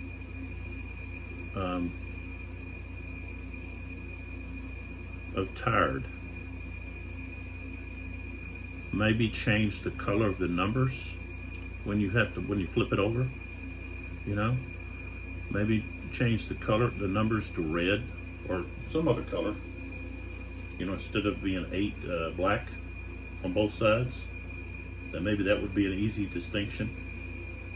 It's just kind of difficult to just look and know, okay, that's a tired cavalry. I know it's you have a lighter, what you have is, I'll just show you. There's a lighter on the area that shows the eliteness. Okay, so it's very minor distinction, is what I'm saying. So that might be something to think about in future volumes. Is there's no need to let's reprint the counters, let's do this. No, how about in a volume 2 that cavalry can become tired? When you flip them over, the numbers are a different color. Like I said, could be red, and you see that red there, then hey, those are tired cavalry. So it's just an easier distinction, I think. Of course, you have the lower movement potential, but at the same time, if you notice, these have a 7, but if you flip them over, they're a 5. So just because you see a lower number doesn't mean it's tired. But there we go. So there that is. Okay, we're ready to draw another cube. And the next cube is, it's the red. So now we're going to have the fire, which now can be taken advantage of. Okay, the red cube here. Now these square formations are going to might get pounded. Okay, so that's what we're going to be looking at here. So, all right. So the first unit. Okay, when you have a red cube, it's just simultaneous fire across the map, and I just start on the north side, and then I work toward the south, and I'm going with the Russians here first. They have the closest one to the north here, which is going to be this unit here. It's a light one, so I don't know if it's going to have. Of course, well, there's 2 there. They can actually turn like this. Okay, and so we've got to count, and I'm thinking, well, okay, they can't fire at this one because of this, I think this kind of shields that one. But he's got a pretty good, right here, pretty good viewpoint, because he's at a higher level. He's at on a little knoll there. So we've got a range of 1, 2, 3, 4, 5, 6. Of course, that he's out of range, and so he can't fire. So we move on. I'm gonna move this over here. Put it again, but down there. So we move on to the next one, which would be this one here. And of course, they might as well. They can turn. We got a free turn. Okay, so let's see, is there 2 there? No, it's just the 1. All right, so 1, 2, 3, 4, 5. So we've got a range of 5, and he's in square. Okay, so range of 5 is just going to be the strength point times 1 is the strength of 2. Oh, excuse me. Target is square is a +4. So +4, we don't have any terrain. I rolled an 8, becomes a 12 at 2. Yep, that's a hit. That's the dangers of being in square. So Russians are using Napoleonic tactics. Swing your cavalry in there and cause your enemy to go to square and then blast away with your artillery. Okay, so right here we've got 2, and they're both light. Okay.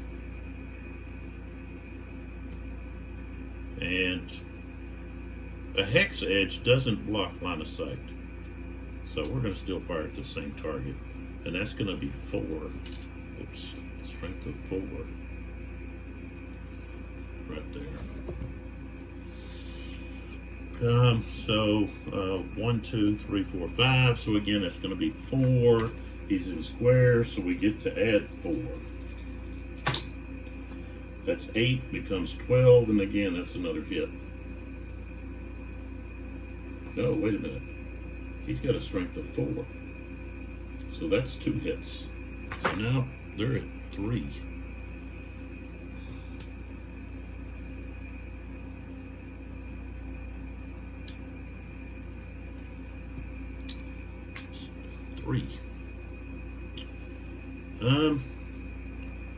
Okay, so we move along, and I'm going to allow, let's see, we're going to allow this one to fire.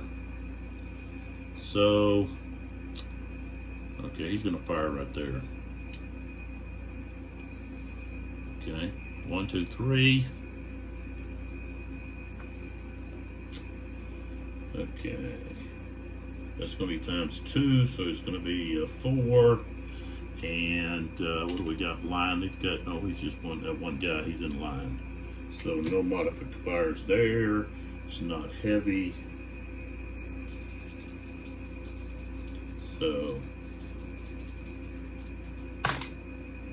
that's going to be 8.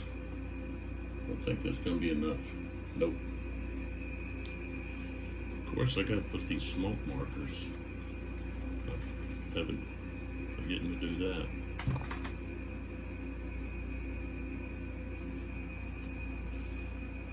Okay.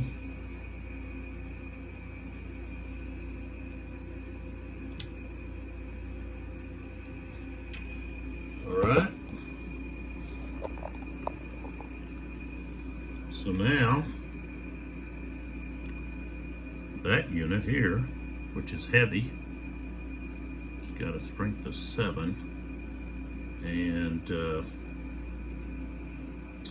he's going to fire, he's firing right here, which has this infantry unit out of here.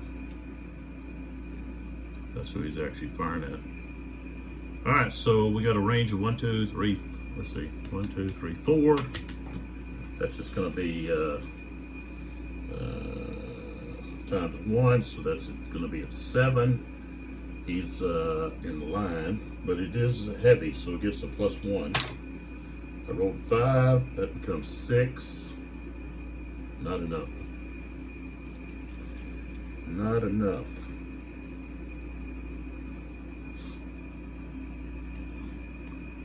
And let's just go to the next one here. Same thing, firing the same spot. And again, that's both heavy. And 7. 1, 2, 3, 4. Still 4. Still same thing.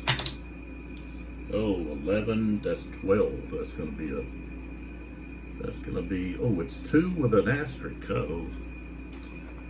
2 with an asterisk. So this guy takes 2 now. So he's at 4.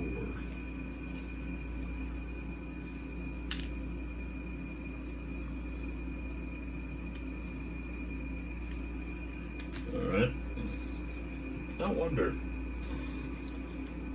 does the infantry just take all of the damage?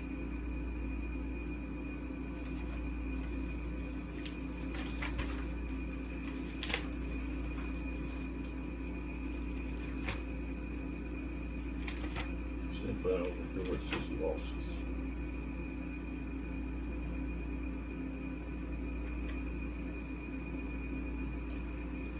Yeah, it seems like it's just they're going to take all the losses.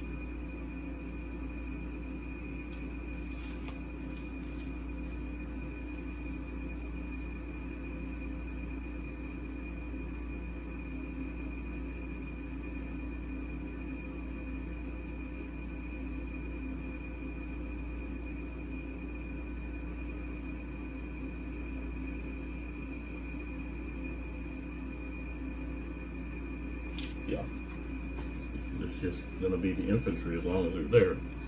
All right, so we got to check to stand. All right, stand table.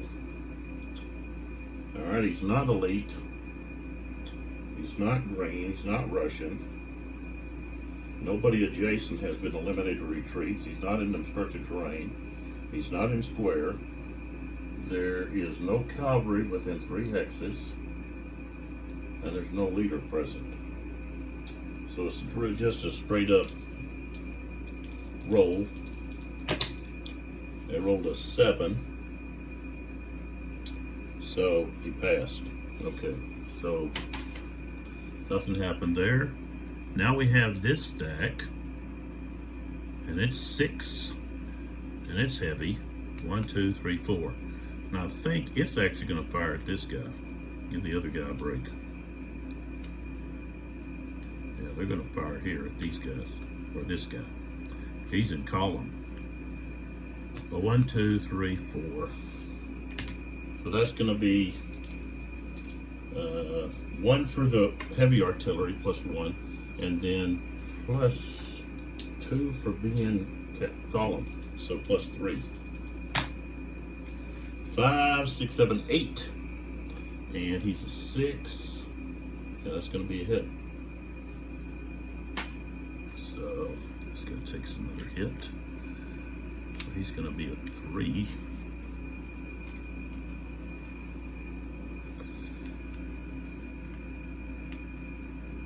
Okay.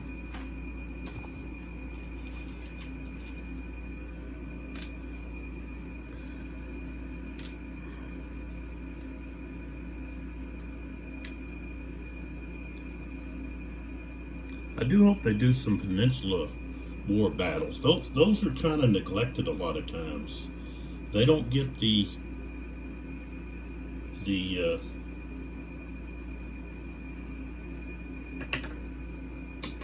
recognition in the gaming community that they deserve, in the Napoleonic gaming community.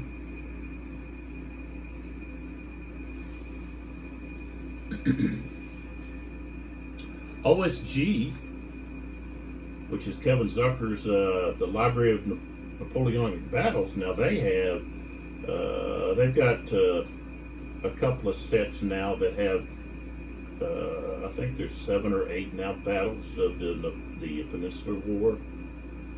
But beyond that, you know,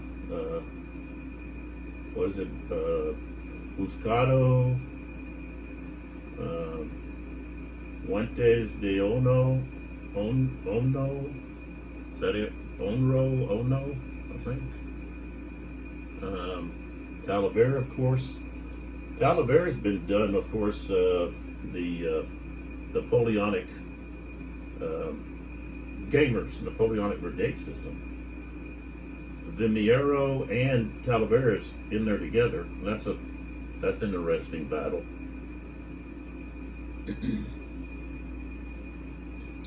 And of course, the La Bataille they've done several of them. It's hard to find them though. Talavera, Talavera. So hopefully, Uwe Walentin will, include some of those. That would be, I think, I guess they're just not as popular with gamers, maybe. That's talking about Napoleonics. That's probably my favorite campaign or section of the Napoleonic Wars. Is the Peninsula.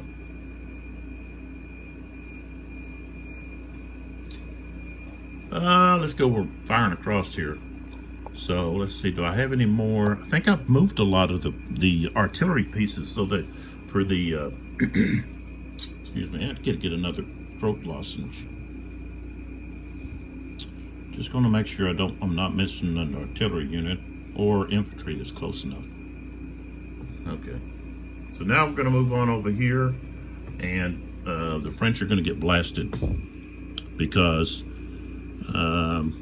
they walked up right in front of these guns, which you just don't do.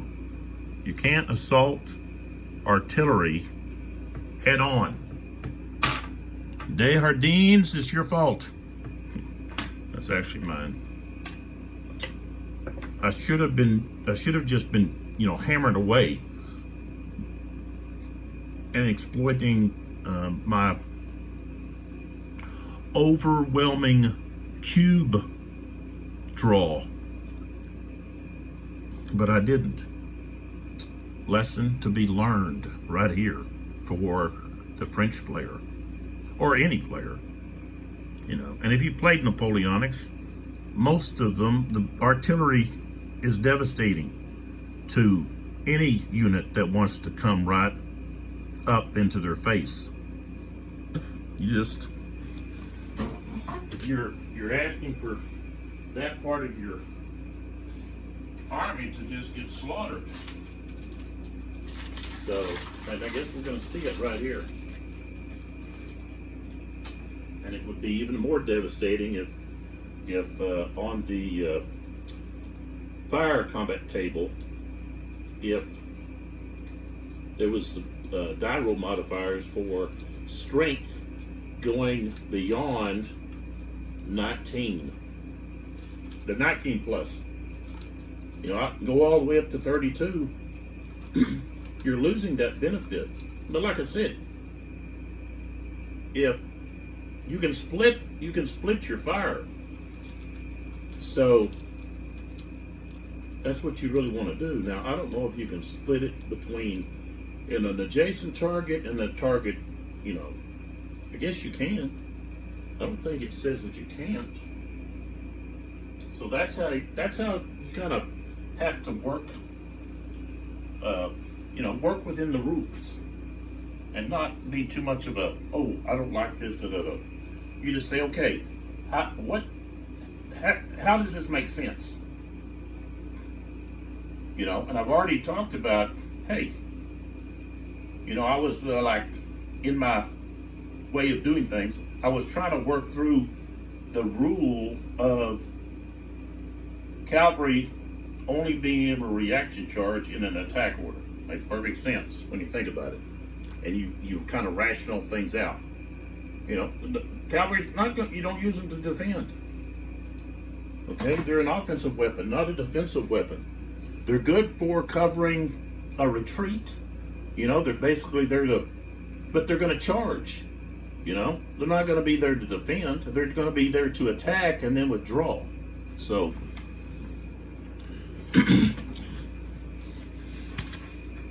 and so you can split your fire. Some games, with artillery or any, you're not allowed to split your fire, even with the infantry.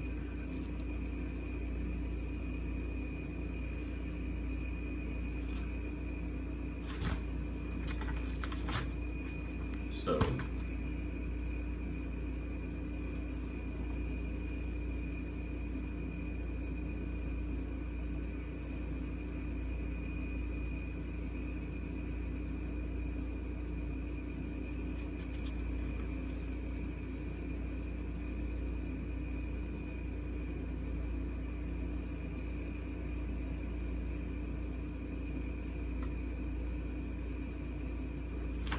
maybe if you have it, a unit in your front hexes, you would have to use all your fire on them.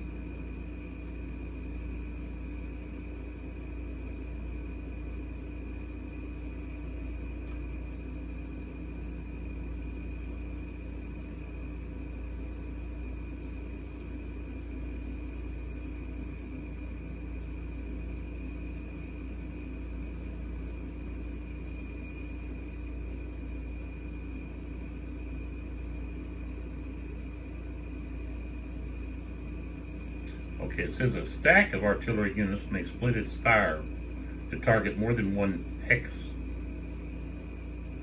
And only one type of artillery may fire at the same hex.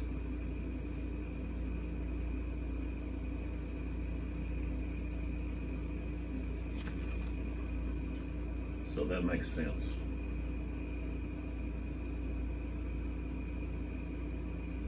So, all right. So basically, that they're going to have to fire all of it right here. Well, no, I've got 2 units though, so I could fire one here and another one over here. So, okay. So here we go. I think these guys should be like this.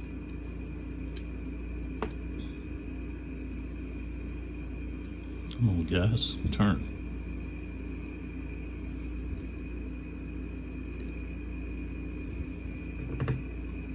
All right.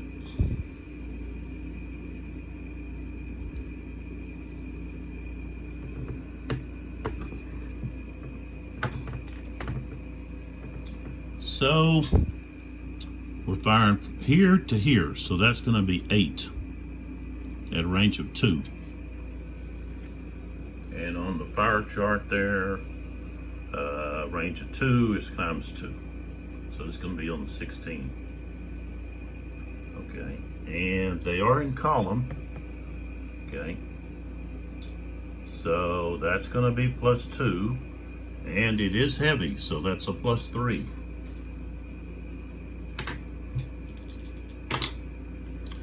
So we got a 6 becomes 9 under 16. That's 2. So the top unit is taking 2 hits.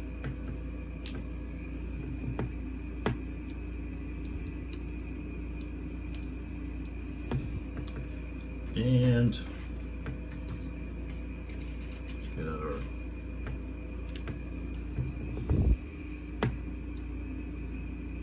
all right, so here these guys are in column. So the most that I can fire out of here with these guys, since they're right here adjacent, is going to be 2. Okay, so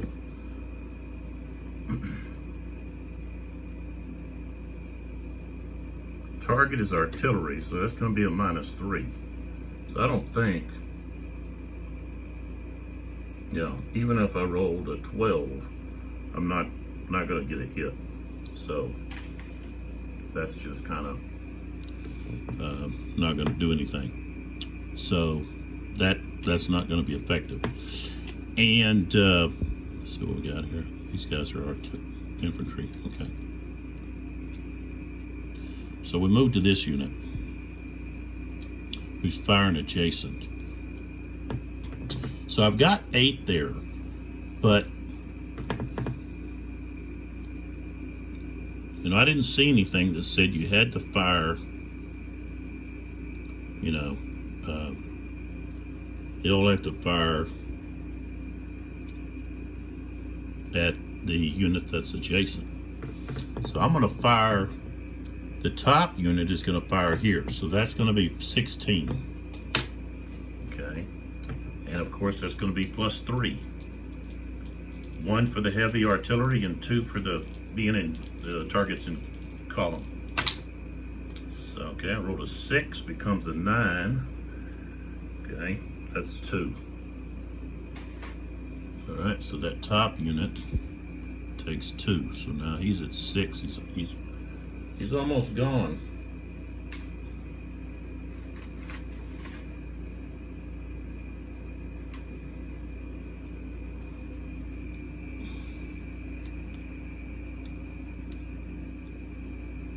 Okay, the other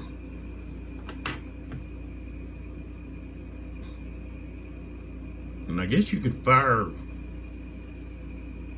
at the same target because you can. So instead of combining them, you're firing them. That's one way to get around the, okay, it's not beneficial. It doesn't say that you can't do that. So that would be the thing to do, is you're firing separate, you know. So you can fire up to 8. And it doesn't say you have to use them all together. So artillery can fire when in fire mode. Up to 8 strength points of artillery may fire from the same hex.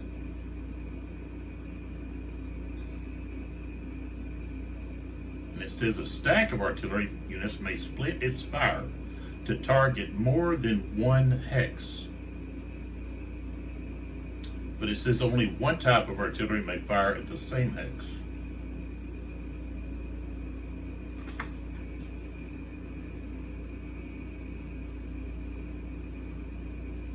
So,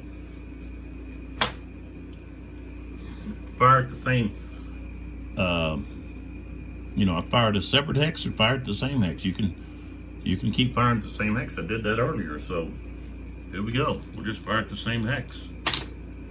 Okay, that's 8 becomes 11 under the 16. Wouldn't be under 16. It'd be under 8. So maybe, let's see, what did I roll? Should have been 2. It should have only had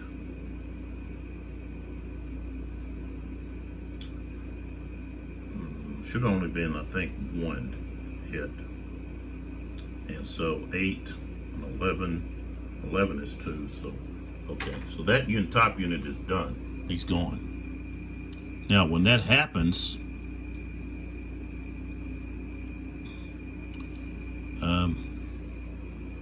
now we have to have a roll to stand for this unit, because this unit's gone and they have to lose. French lose a gray cube, which represents 1 army fatigue point. So now we roll for roll to stand. Okay, and so do these other guys. Both sides. This guy and this guy.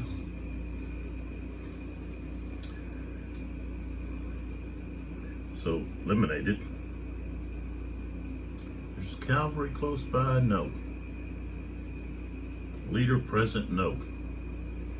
So I'm gonna have to roll 3 times here with a -2.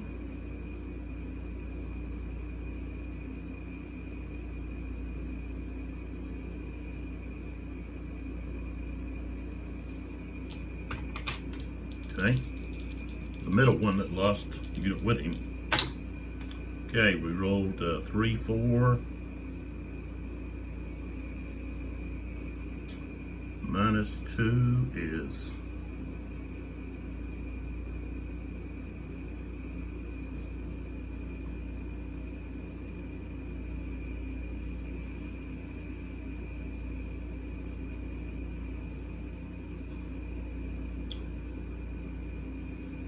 so they lose a step. So, okay, he's going to lose a step and have to retreat his full movement potential. So,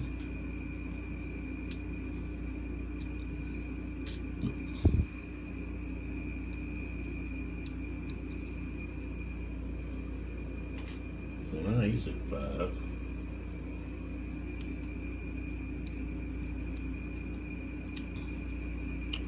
So he goes 1, 2, 3, 4, 5, 6, as far as he can go.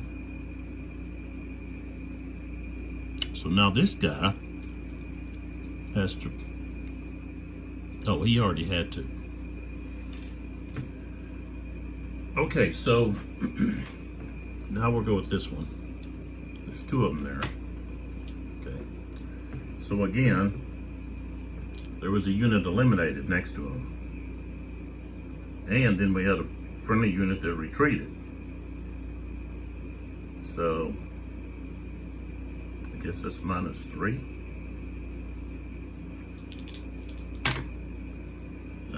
We rolled 10, that's a 7, so he's okay. Okay. The guy underneath him, he's fine. I rolled a 10, -3 is 7, so those guys are fine. Now we go to these two guys.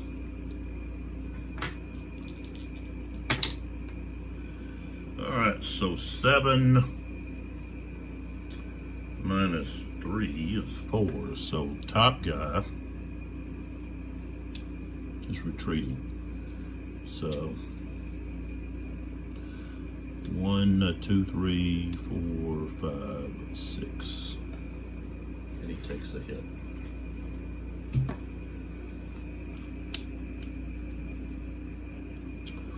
And then the guy there that was on the bottom, 7, of course he's gonna retreat. So basically we got a full-born retreat going on here. 1, 2, 3, 4, 5, 6. And then now this guy has to check. So he just had somebody retreat, so that's only a -1. That's an 8-7, so okay, this finally stops. Okay. Alright, so that's what happened there. This guy was the one that fired. Let's put a smoke marker on him.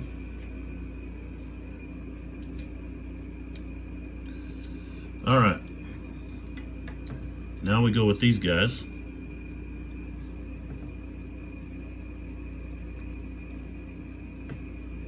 They're gonna fire right here. 1, 2.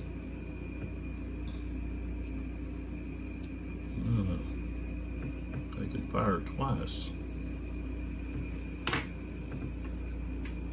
1, 2. It's times 2. So that's gonna be 8. Or I can roll on the 16, just pound them. So I'm gonna roll on the 16. And we're heavy. And the target's in columns, so +3. All right, so 11, yep, 11. On the 16, that's gonna be 3 hits and a star. So, let's see if he's blasted away. Nope. He is at 4 though. And then he's got to roll to stand. So,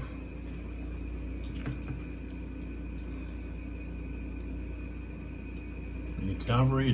Nope. So he just has to. That'll be higher than a 6. 7, he passed.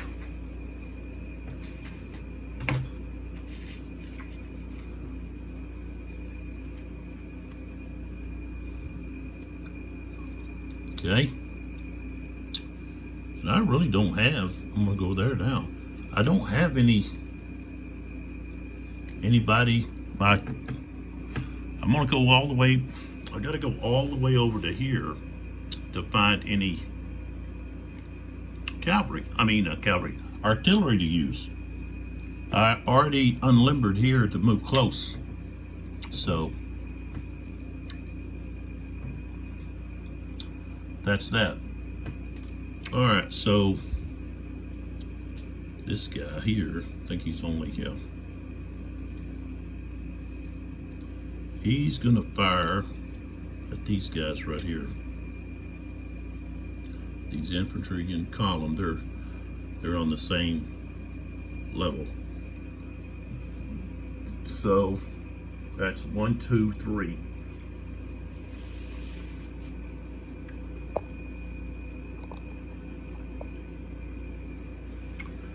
3 hexes. All right, so at 3 times 2. So he's at 4. And he's not heavy, but targets in column. Oh, 11. That'd be 13. 2 hits and a asterisk. So he's got to roll to stand.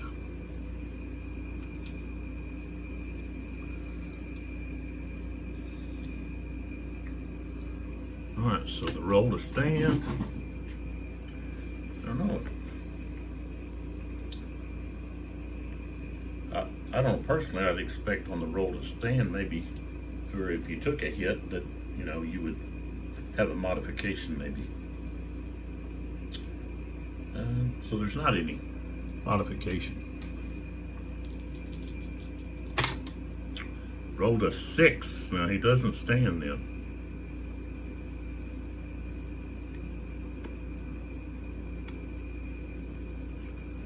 So he's going to retreat and take a loss. And then I have to roll for the other one. So now he's at 3 losses.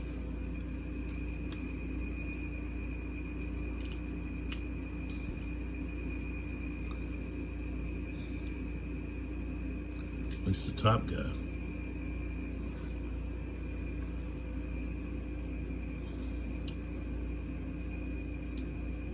So she got 6. 1, 2, 3, 4, 5, 6. Okay.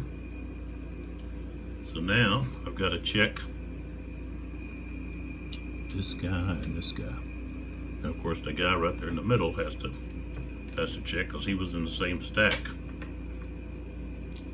And now he had somebody retreat, so now he's got a -1. Rolled 10, he's fine. But these other 2 guys now, we'll go with this one first. See what he gets. 12, he's okay. The other one, it's a -1. 8, 7, so he's okay. So we avoided that. So he's not going to get a loss. Well, no. Oh yeah, he retreated. He wasn't eliminated. So we have to have a smoke marker. Put on this unit here. All right, now let's see who would fire next. Here, this guy's, yeah, he's up. This guy's down though. So right here. Now I do have this guy here.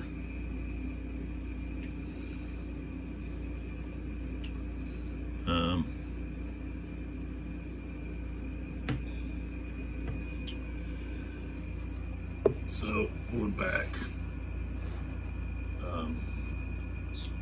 So these guns here, see how many there are. Okay. 2 batteries, horse artillery, 1, 2, 3 is the target there.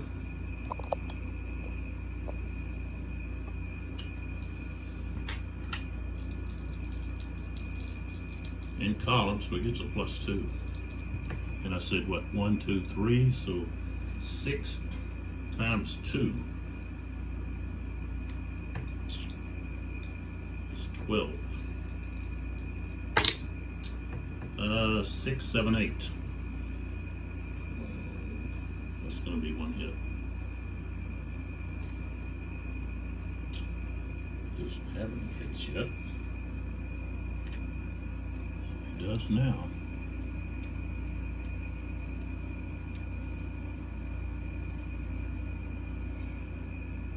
And we got a smoke marker.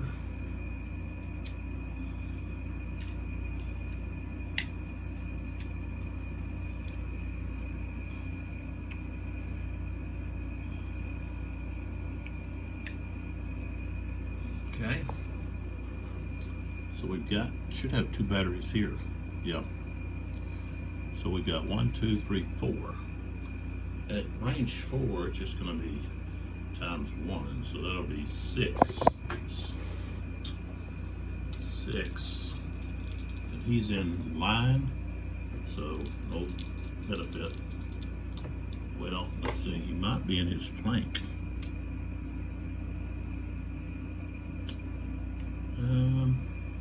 He's kind of in between, so I'll give the benefit of the doubt and say he didn't get the bonus. If you're in line, you get shot in the flank, then it's considered column. So 5 is not going to be enough, so that's 6. Yeah, that's going to just be a miss. All right, so now we go over here to the rare firing here of these guns, and they're going to fire at this cavalry unit there.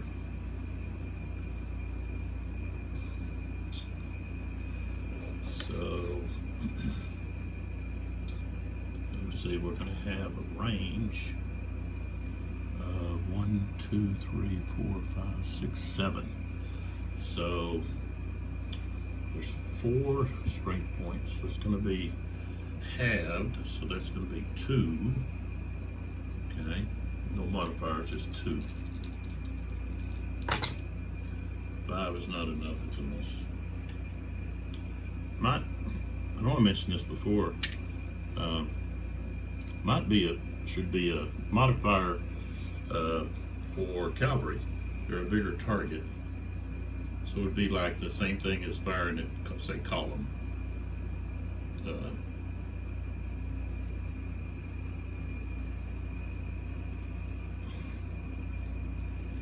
All right, so now we move along to other opportunities, which are going to be over here. Okay, now I've already went through the fact that it's pretty useless for, and it makes sense, okay, when you think about it. Here, these infantry units firing into this village, they're not going to be effective because the units inside that village are going to use the buildings and other terrain, and so you're going to have to assault. If you want to clear that, you have to assault it, you know, give them the bayonet and get them to retreat. So we don't really have any use for even attempting to fire into that village. You're not going to get any casualties. So, and I said that makes perfect sense. If you've read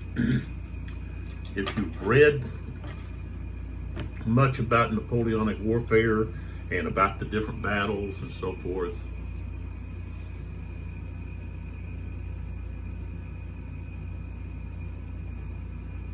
then it makes sense.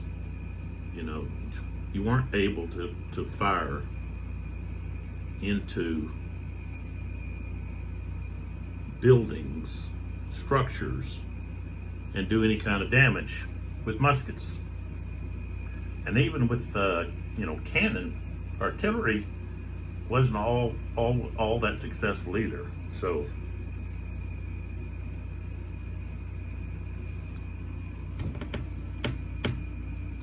and there's probably some maybe this is debunking the idea that cavalry were easy targets for artillery. You know, I'd have to research that to maybe that's why there's not any kind of modifier, because they just weren't. So that's something for me to think about and investigate. So now over here we've got Davout has some artillery that he's going to use. So on this side, we're just going to have, it's just going to be the French that are firing. So I've got this horse artillery unit right here, and he wants to fire, let's see here, we'll just put the green marker here on him. Horse artillery has a range of 6. So 1, 2, 3, 4, 5, 6. He's going to fire right there. Now that's going to be 6. He's going to be at half, so he's only going to have a 1. So he's going to have to roll pretty high. But that's just the way it is. Roll a 12. Nope, got a 4. So put a smoke marker on him.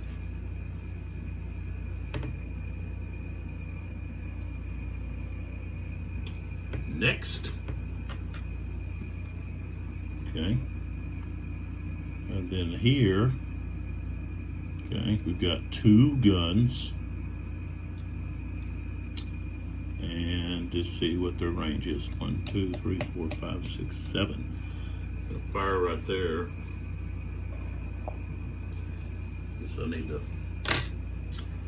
look back up my phone, my camera here before it decides to kick over. All right, so that's foot artillery. So they do have a range of 8 hexes. So, but that's still going to put them at only 1.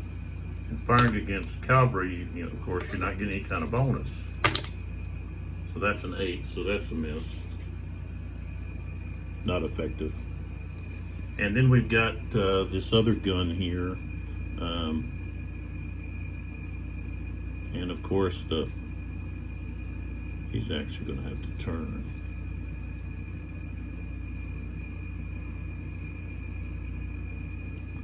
Where you fire.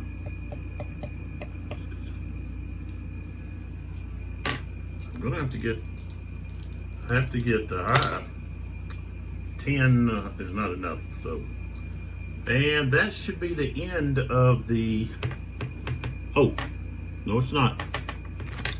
I have to come back. This unit that's in the village, he does have targets. Okay, so when you're in an obstructed hex, the maximum strength points that can fire out of the hex is 2. So he's firing 1 into each one of these hexes, and they're in column, so he gets the +2 bonus. So he's firing 1 and 1 with a +2. 7, that's 9. Nope. Next is 6, 7, 8, nothing. Okay, so at least we tried. So, and that's the end of the simultaneous fire segment, the first one.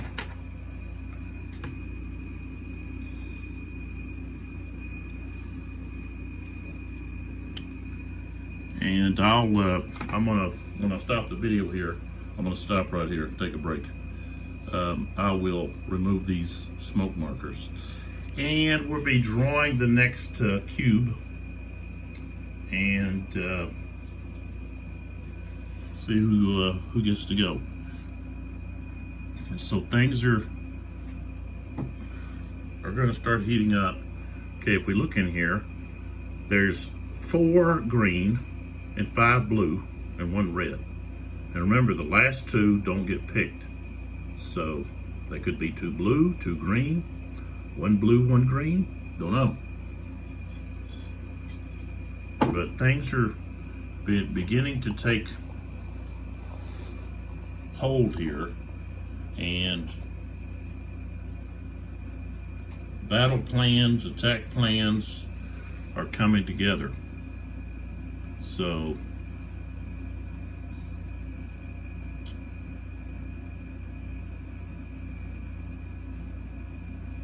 the Russians are going to have to hold the Vu's first and second corps off. And like I said, that all they have are those cavalry units, okay, on that flank. And those cavalry units have to be in attack order if they're going to be any kind of benefit. But, you know, the Vu can get a lot of his infantry into that obstructed terrain, which is the woods, and there's not anything the cavalry can do, you know, except just kind of hang out nearby. And if they venture out, then they could, you know, charge them and so forth. But as long as they stay in the woods, there's not anything the cavalry can do.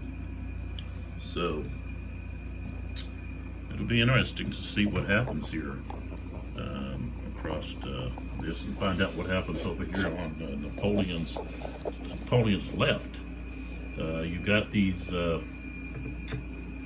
units that went into square, and the 5th Division has attack orders, so they can come down here and attack the units in square. And if we're assaulting,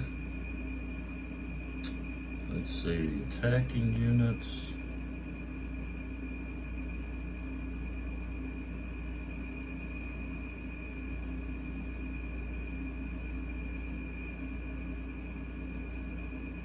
See if they even brought that up. Yeah. Okay, so that's a +1 if they're in square formation assaulted by infantry. A +1.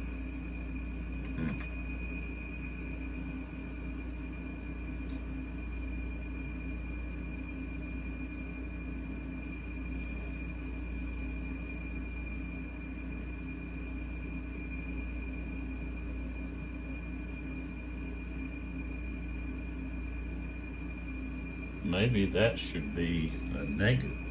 That should be a negative. Square formation assaulted by infantry, they're showing a positive. I think that should be a negative.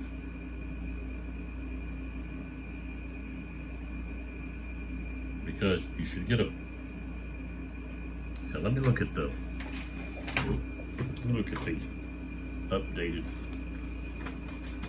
updated one to see if maybe that was corrected. No, it shows +1. In square formation, assaulted by infantry, +1. So I guess you just want to move up there and, you know, fire on them, not actually charge them, which I guess makes sense. Instead of us trying to assault them, you just move up there and start firing on them. But in order to do that, you gotta wait for that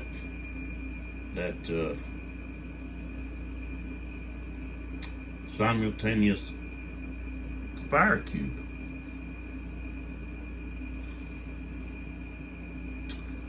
To do that. And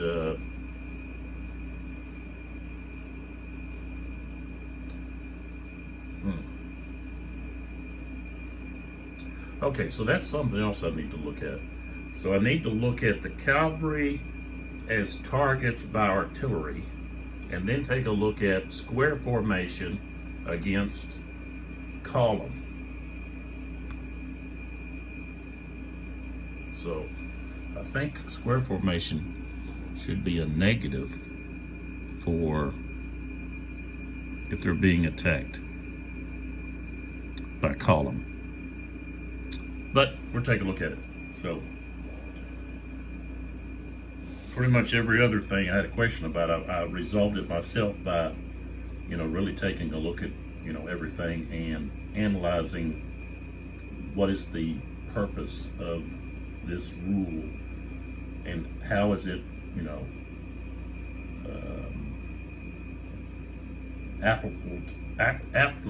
applicable to history.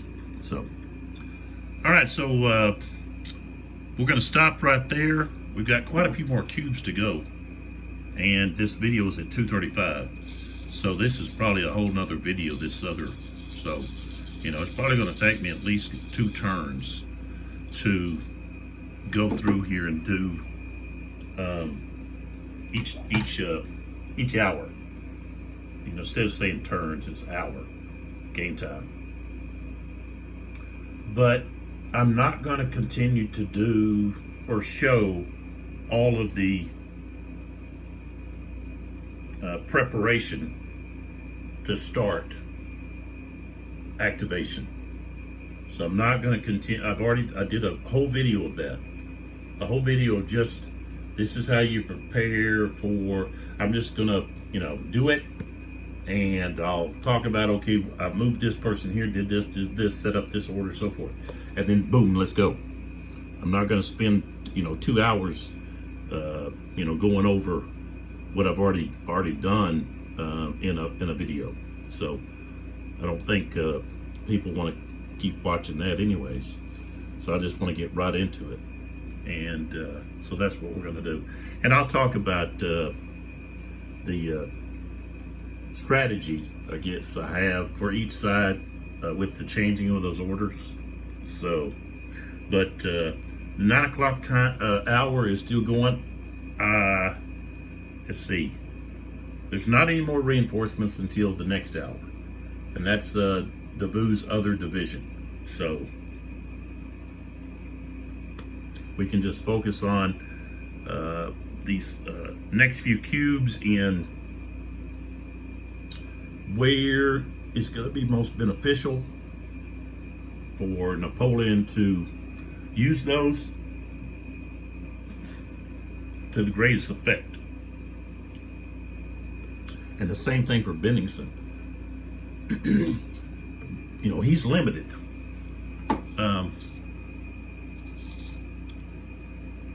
He's got 4 cubes. Okay. Napoleon, the French have already used 6 cubes, while he's only used 3. So, you know, that's 2 to 1 right there. But it's evened out now. But remember, 2 cubes are not going to be used. And if they're green, both green cubes, that's going to be a big disadvantage for the Russians. So, and, you know, you could say, well, that's what, you know, should be, because Napoleon's forces were under better commanders. And they also had a system that was used by all corps. The corps used the same system. And so you had some unified branches of Napoleon's army. For example, Davout could operate on his own. He was that good of a corps commander. He could operate out there on his own, and most of them could. The marshals. So the Russians, on the other hand, not so much. So my battery's fixing to kick off anyway. So, but I'm really enjoying the playthrough, and I think it's really a neat game with some different views, or you know, how to apply, you know, specifics, you know, different characteristics of a battle, parts of a battle, how to organize and take account of all of that. So I'm excited about future volumes. I know they're talking about Quatre Bras, and I think the next volume, if I believe right, Uwe said it would have 2 battles in it, that's awesome to get 2 for 1. So, but check out Sound of Drums. Also, GameFound would be a good place to look. But Sound of Drums, soundoffdrumsgames.com. And don't forget about Chessex. They've got more than dice. You know, they've got tabletop items, things for your dice. They do have a few games. They're older games, so forth, I guess. But go check them out. All kinds of different, you know, colors and styles and so forth of dice. You might find something that you know, say, hey, I can't live without. I've got to have that. That's why I am with dice sometimes. Like, I got to have that. I don't have that color. I need that color. So, and don't forget about our little contest here. It's just a giveaway, I guess. 3 sets of Polyhedra 7 dice sets that I'll give away, and at the last video, I'll provide a question concerning something that I said or discussed in one of the videos. So that's why you have to watch all the video. Pay attention, maybe take notes. Or you can just wait till the question comes and then try to scour through and find it. So you can do that too, but you know, it's probably going to be something that's, you know, I only talk about, you know, a few seconds. I'm not going to repeat it over and over in every video and stuff, you know, so, but there it is. So I'm excited to get back to the next cube pull, but I need to take a break. Oh, my back needs a breather. Oh, and I need to make me another. I've been drinking a lot of iced coffee, and been drinking Dunkin' Donuts caramel flavored. I guess I need to get the sponsorship on that. Get them to sponsor a part of the video or something. So I have to work on that. But see how that goes. All right, so come on back for the next video. This was video 4, and the following videos, like I said, I'm going to cut right to the chase and get after it, so that you know, you can just really see how it's played, and try to keep all the beginning chit-chat down and not do the preparation phases. Just do that off camera, jump in there, briefly review what I did, and then boom, get right to it. So the next video, I'm just jumping right into pulling the next cube and going. So if you haven't seen too many of my videos, that's not how I normally do it. I get on there, yeah. Usually I've got books that I pull out and show and talk about things that are related to history and so forth. I like doing that. I was a teacher, so I like doing that as part of my videos. But I know, hey, a lot of people, they just want you to get right to it, you know. And I do need to kind of, you know, get a faster pace, because these videos, you know, sit there and watch a 3-hour video. That takes a lot of your time. It takes a lot of my time to make them. But you can always fast forward, you know, or just watch part of the video, you know. And then that might give you a spark of interest into, you know, maybe looking at chessics or looking at sounded drums and checking out Uwe's products over there at Sounded Drums. Remember, Sounded Drums is not one of those big game companies, you know. It's an independent company that needs support.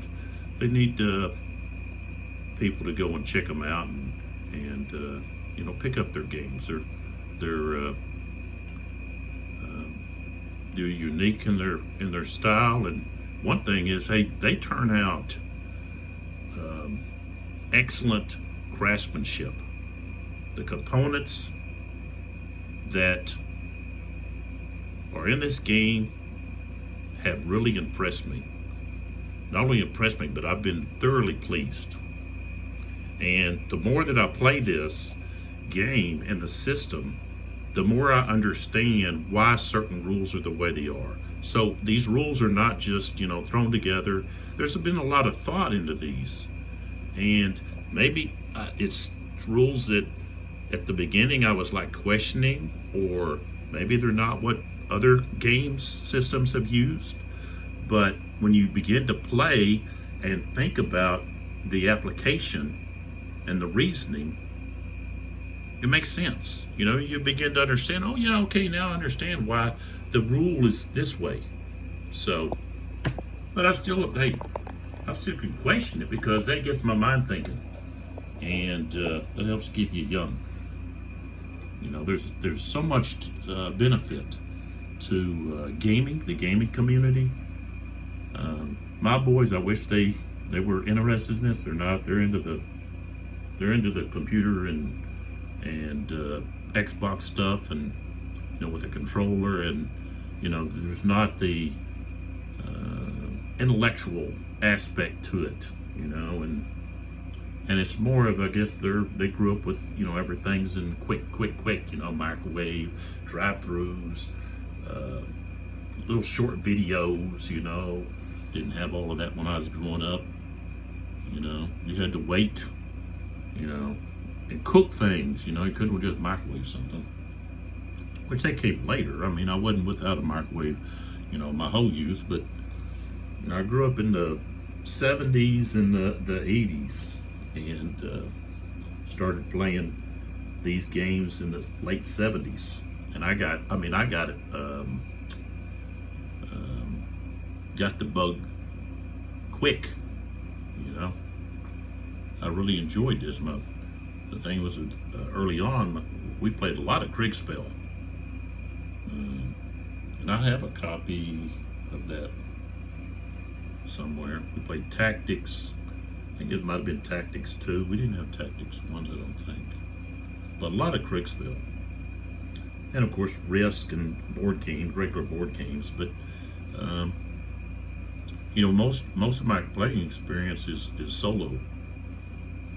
And it's just because there's no one around that where I live that or have that big of an interest. It's even hard to find some of these games. There's a comic game store here that carries a lot of games, and occasionally I can, find something in there that I pick up or I have picked up. But most of the time, I can't. There's not the new stuff. A lot of the stuff that I'm interested in. But I'm close enough to DFW. Just run up there, or even Oklahoma City. There's a good game store up there, a Game HQ, I think. So, if you're in the area like Oklahoma City, go to Game HQ.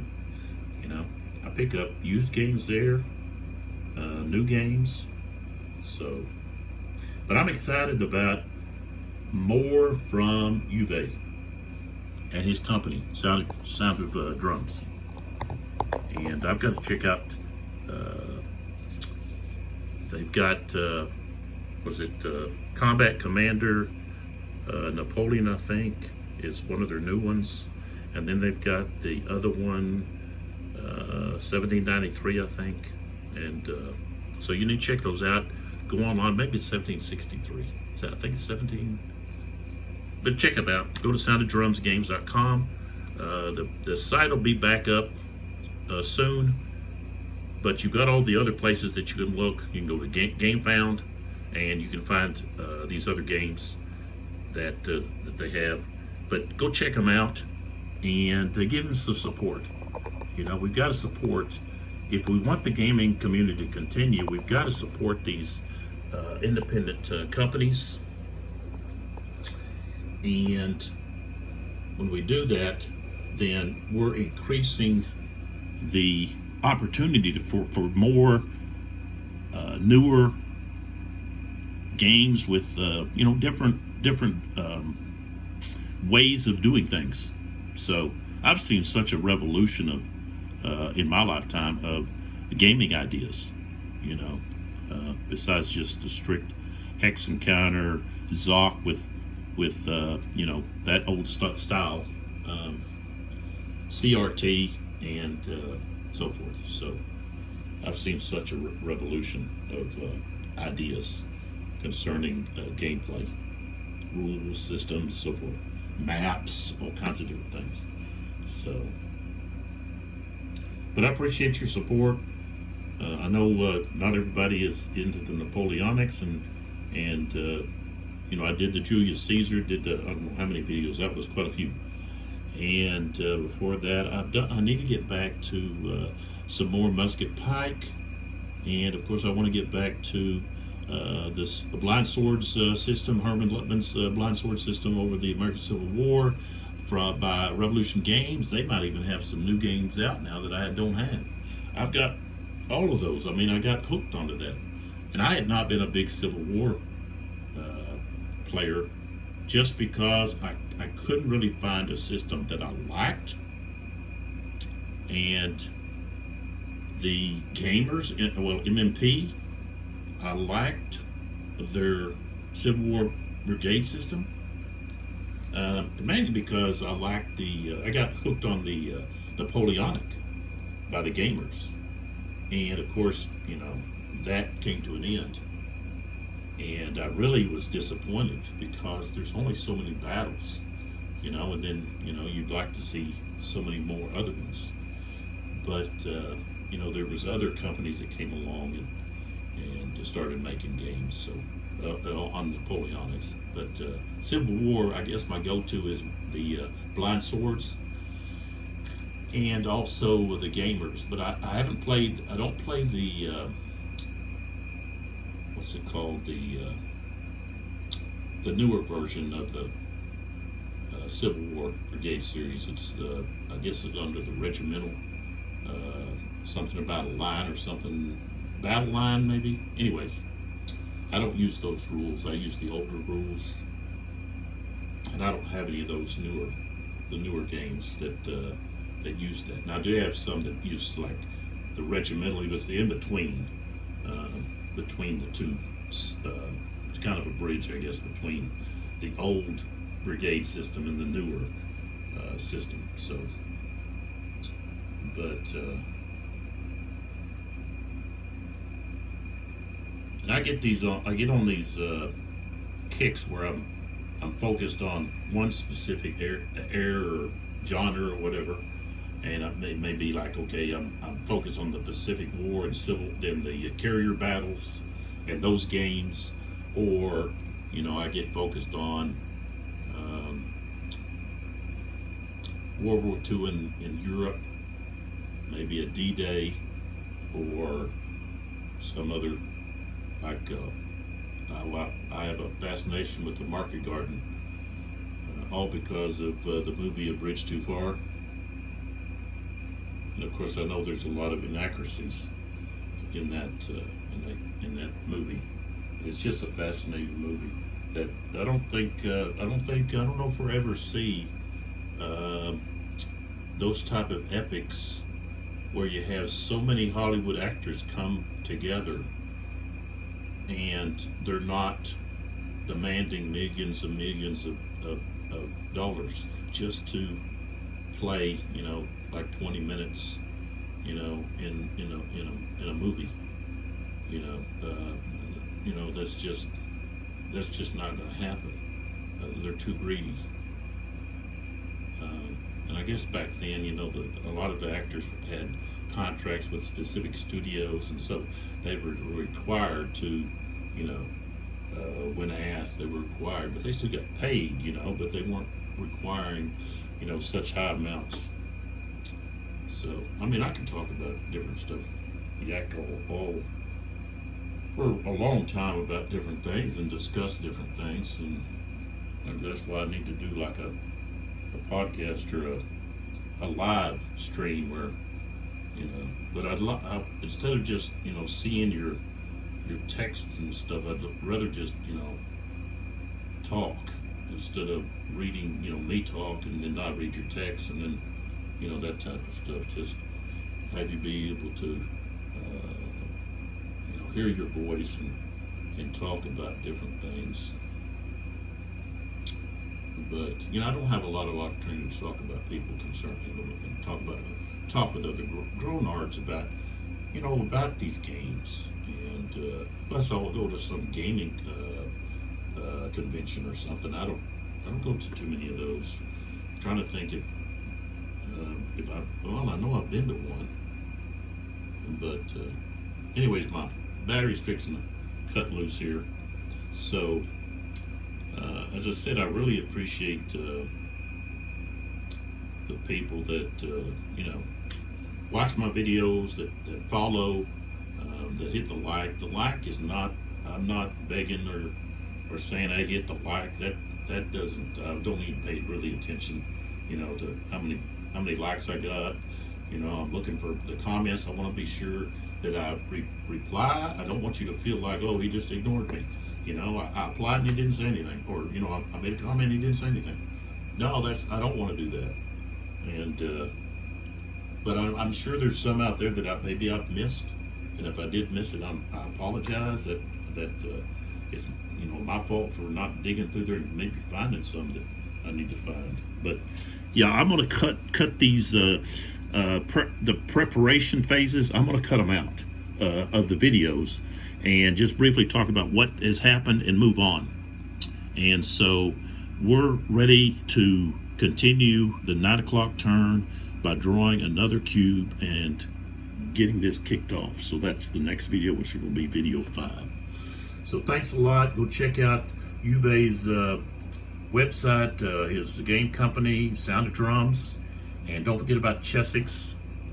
And again, like I said, these dice, I do not believe they come. I think I remember paying extra for these dice, and I thought they were kind of neat. I didn't have to have them because heck, I've got greens and blues that I could use. There's blues that would go that match these right here, right there in that set. But of course, you only get one 6-sided, so it's just a 7-set dice. There's no doubles in there. So, but anyways, go check this out. If you're enjoying the video, then you're probably going to enjoy the game. So, but there's a lot of things that are the same because it's a Napoleonics, but there's a lot of things and how things are worked in the system that are different, and different is good. Just because something's different doesn't mean that it's bad or it's not correct. It's just another way of looking at something and applying different aspects to get similar results. So this was a dogfight. This was a toe-to-toe slugfest in the snow with some very tricky situations due to the snowstorm that hit, basically like a blizzard, that basically a whiteout, where you had some French units that marched and thought they were going one way and ended up right in front of some artillery and got blasted to bits. And of course, then you also have the Marat mass cavalry charge, okay? And this is also the battle where you have that famous phrase or quote, by God, heads up, those are bullets, not turds. I think that was a Prussian. I think that was a Prussian leader that said that. I'm trying to think who it was. Might not have been Prussian. But that's just a funny quote, By God, heads up, those are bullets, not turds. These men were ducking. So what are you ducking for?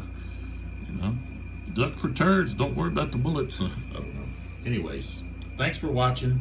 Come back for video 5. We're going to jump right back into it without a lot of me yickety yakking. So I'll try to just keep some of that quiet and just jump right in and show you how things are played, so that you kind of have an idea.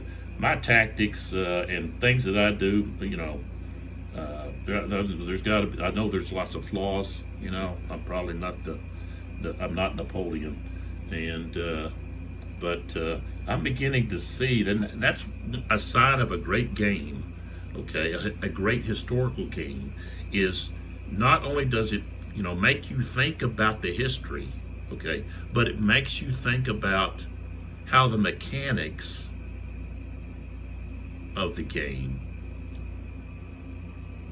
applied to history and are in fact historical. Cavalry is not a defensive arm. They are for attack. So most Napoleonic games, there's a lot of them don't have orders, or if you do, they're not as stringent as say this, or in the fact that it limits this or that. I know that the Eagle system by Hexism does have some limits. Some others do too, but usually if you're in defense, you can still do a countercharge, reaction charge. But this makes sense that if you want your cavalry to be able to charge, they need to have orders that, hey, you can charge. And if you got defense orders, they don't defend. So don't put them in defense orders. Put them in hold or fall back or move or whatever. But don't give them defend orders. They're not, they can hold their ground, but that's not their purpose. Their purpose to attack. So if the infantry is coming up to them, they should be able to reaction charge, and force that infantry into square or to, run them down. So, that's something, I'm learning, some important tactical knowledge here playing this, which is getting me excited even more about the game. So, all right, so come on back and let's see what happens in the continuation of the 9 o'clock turn.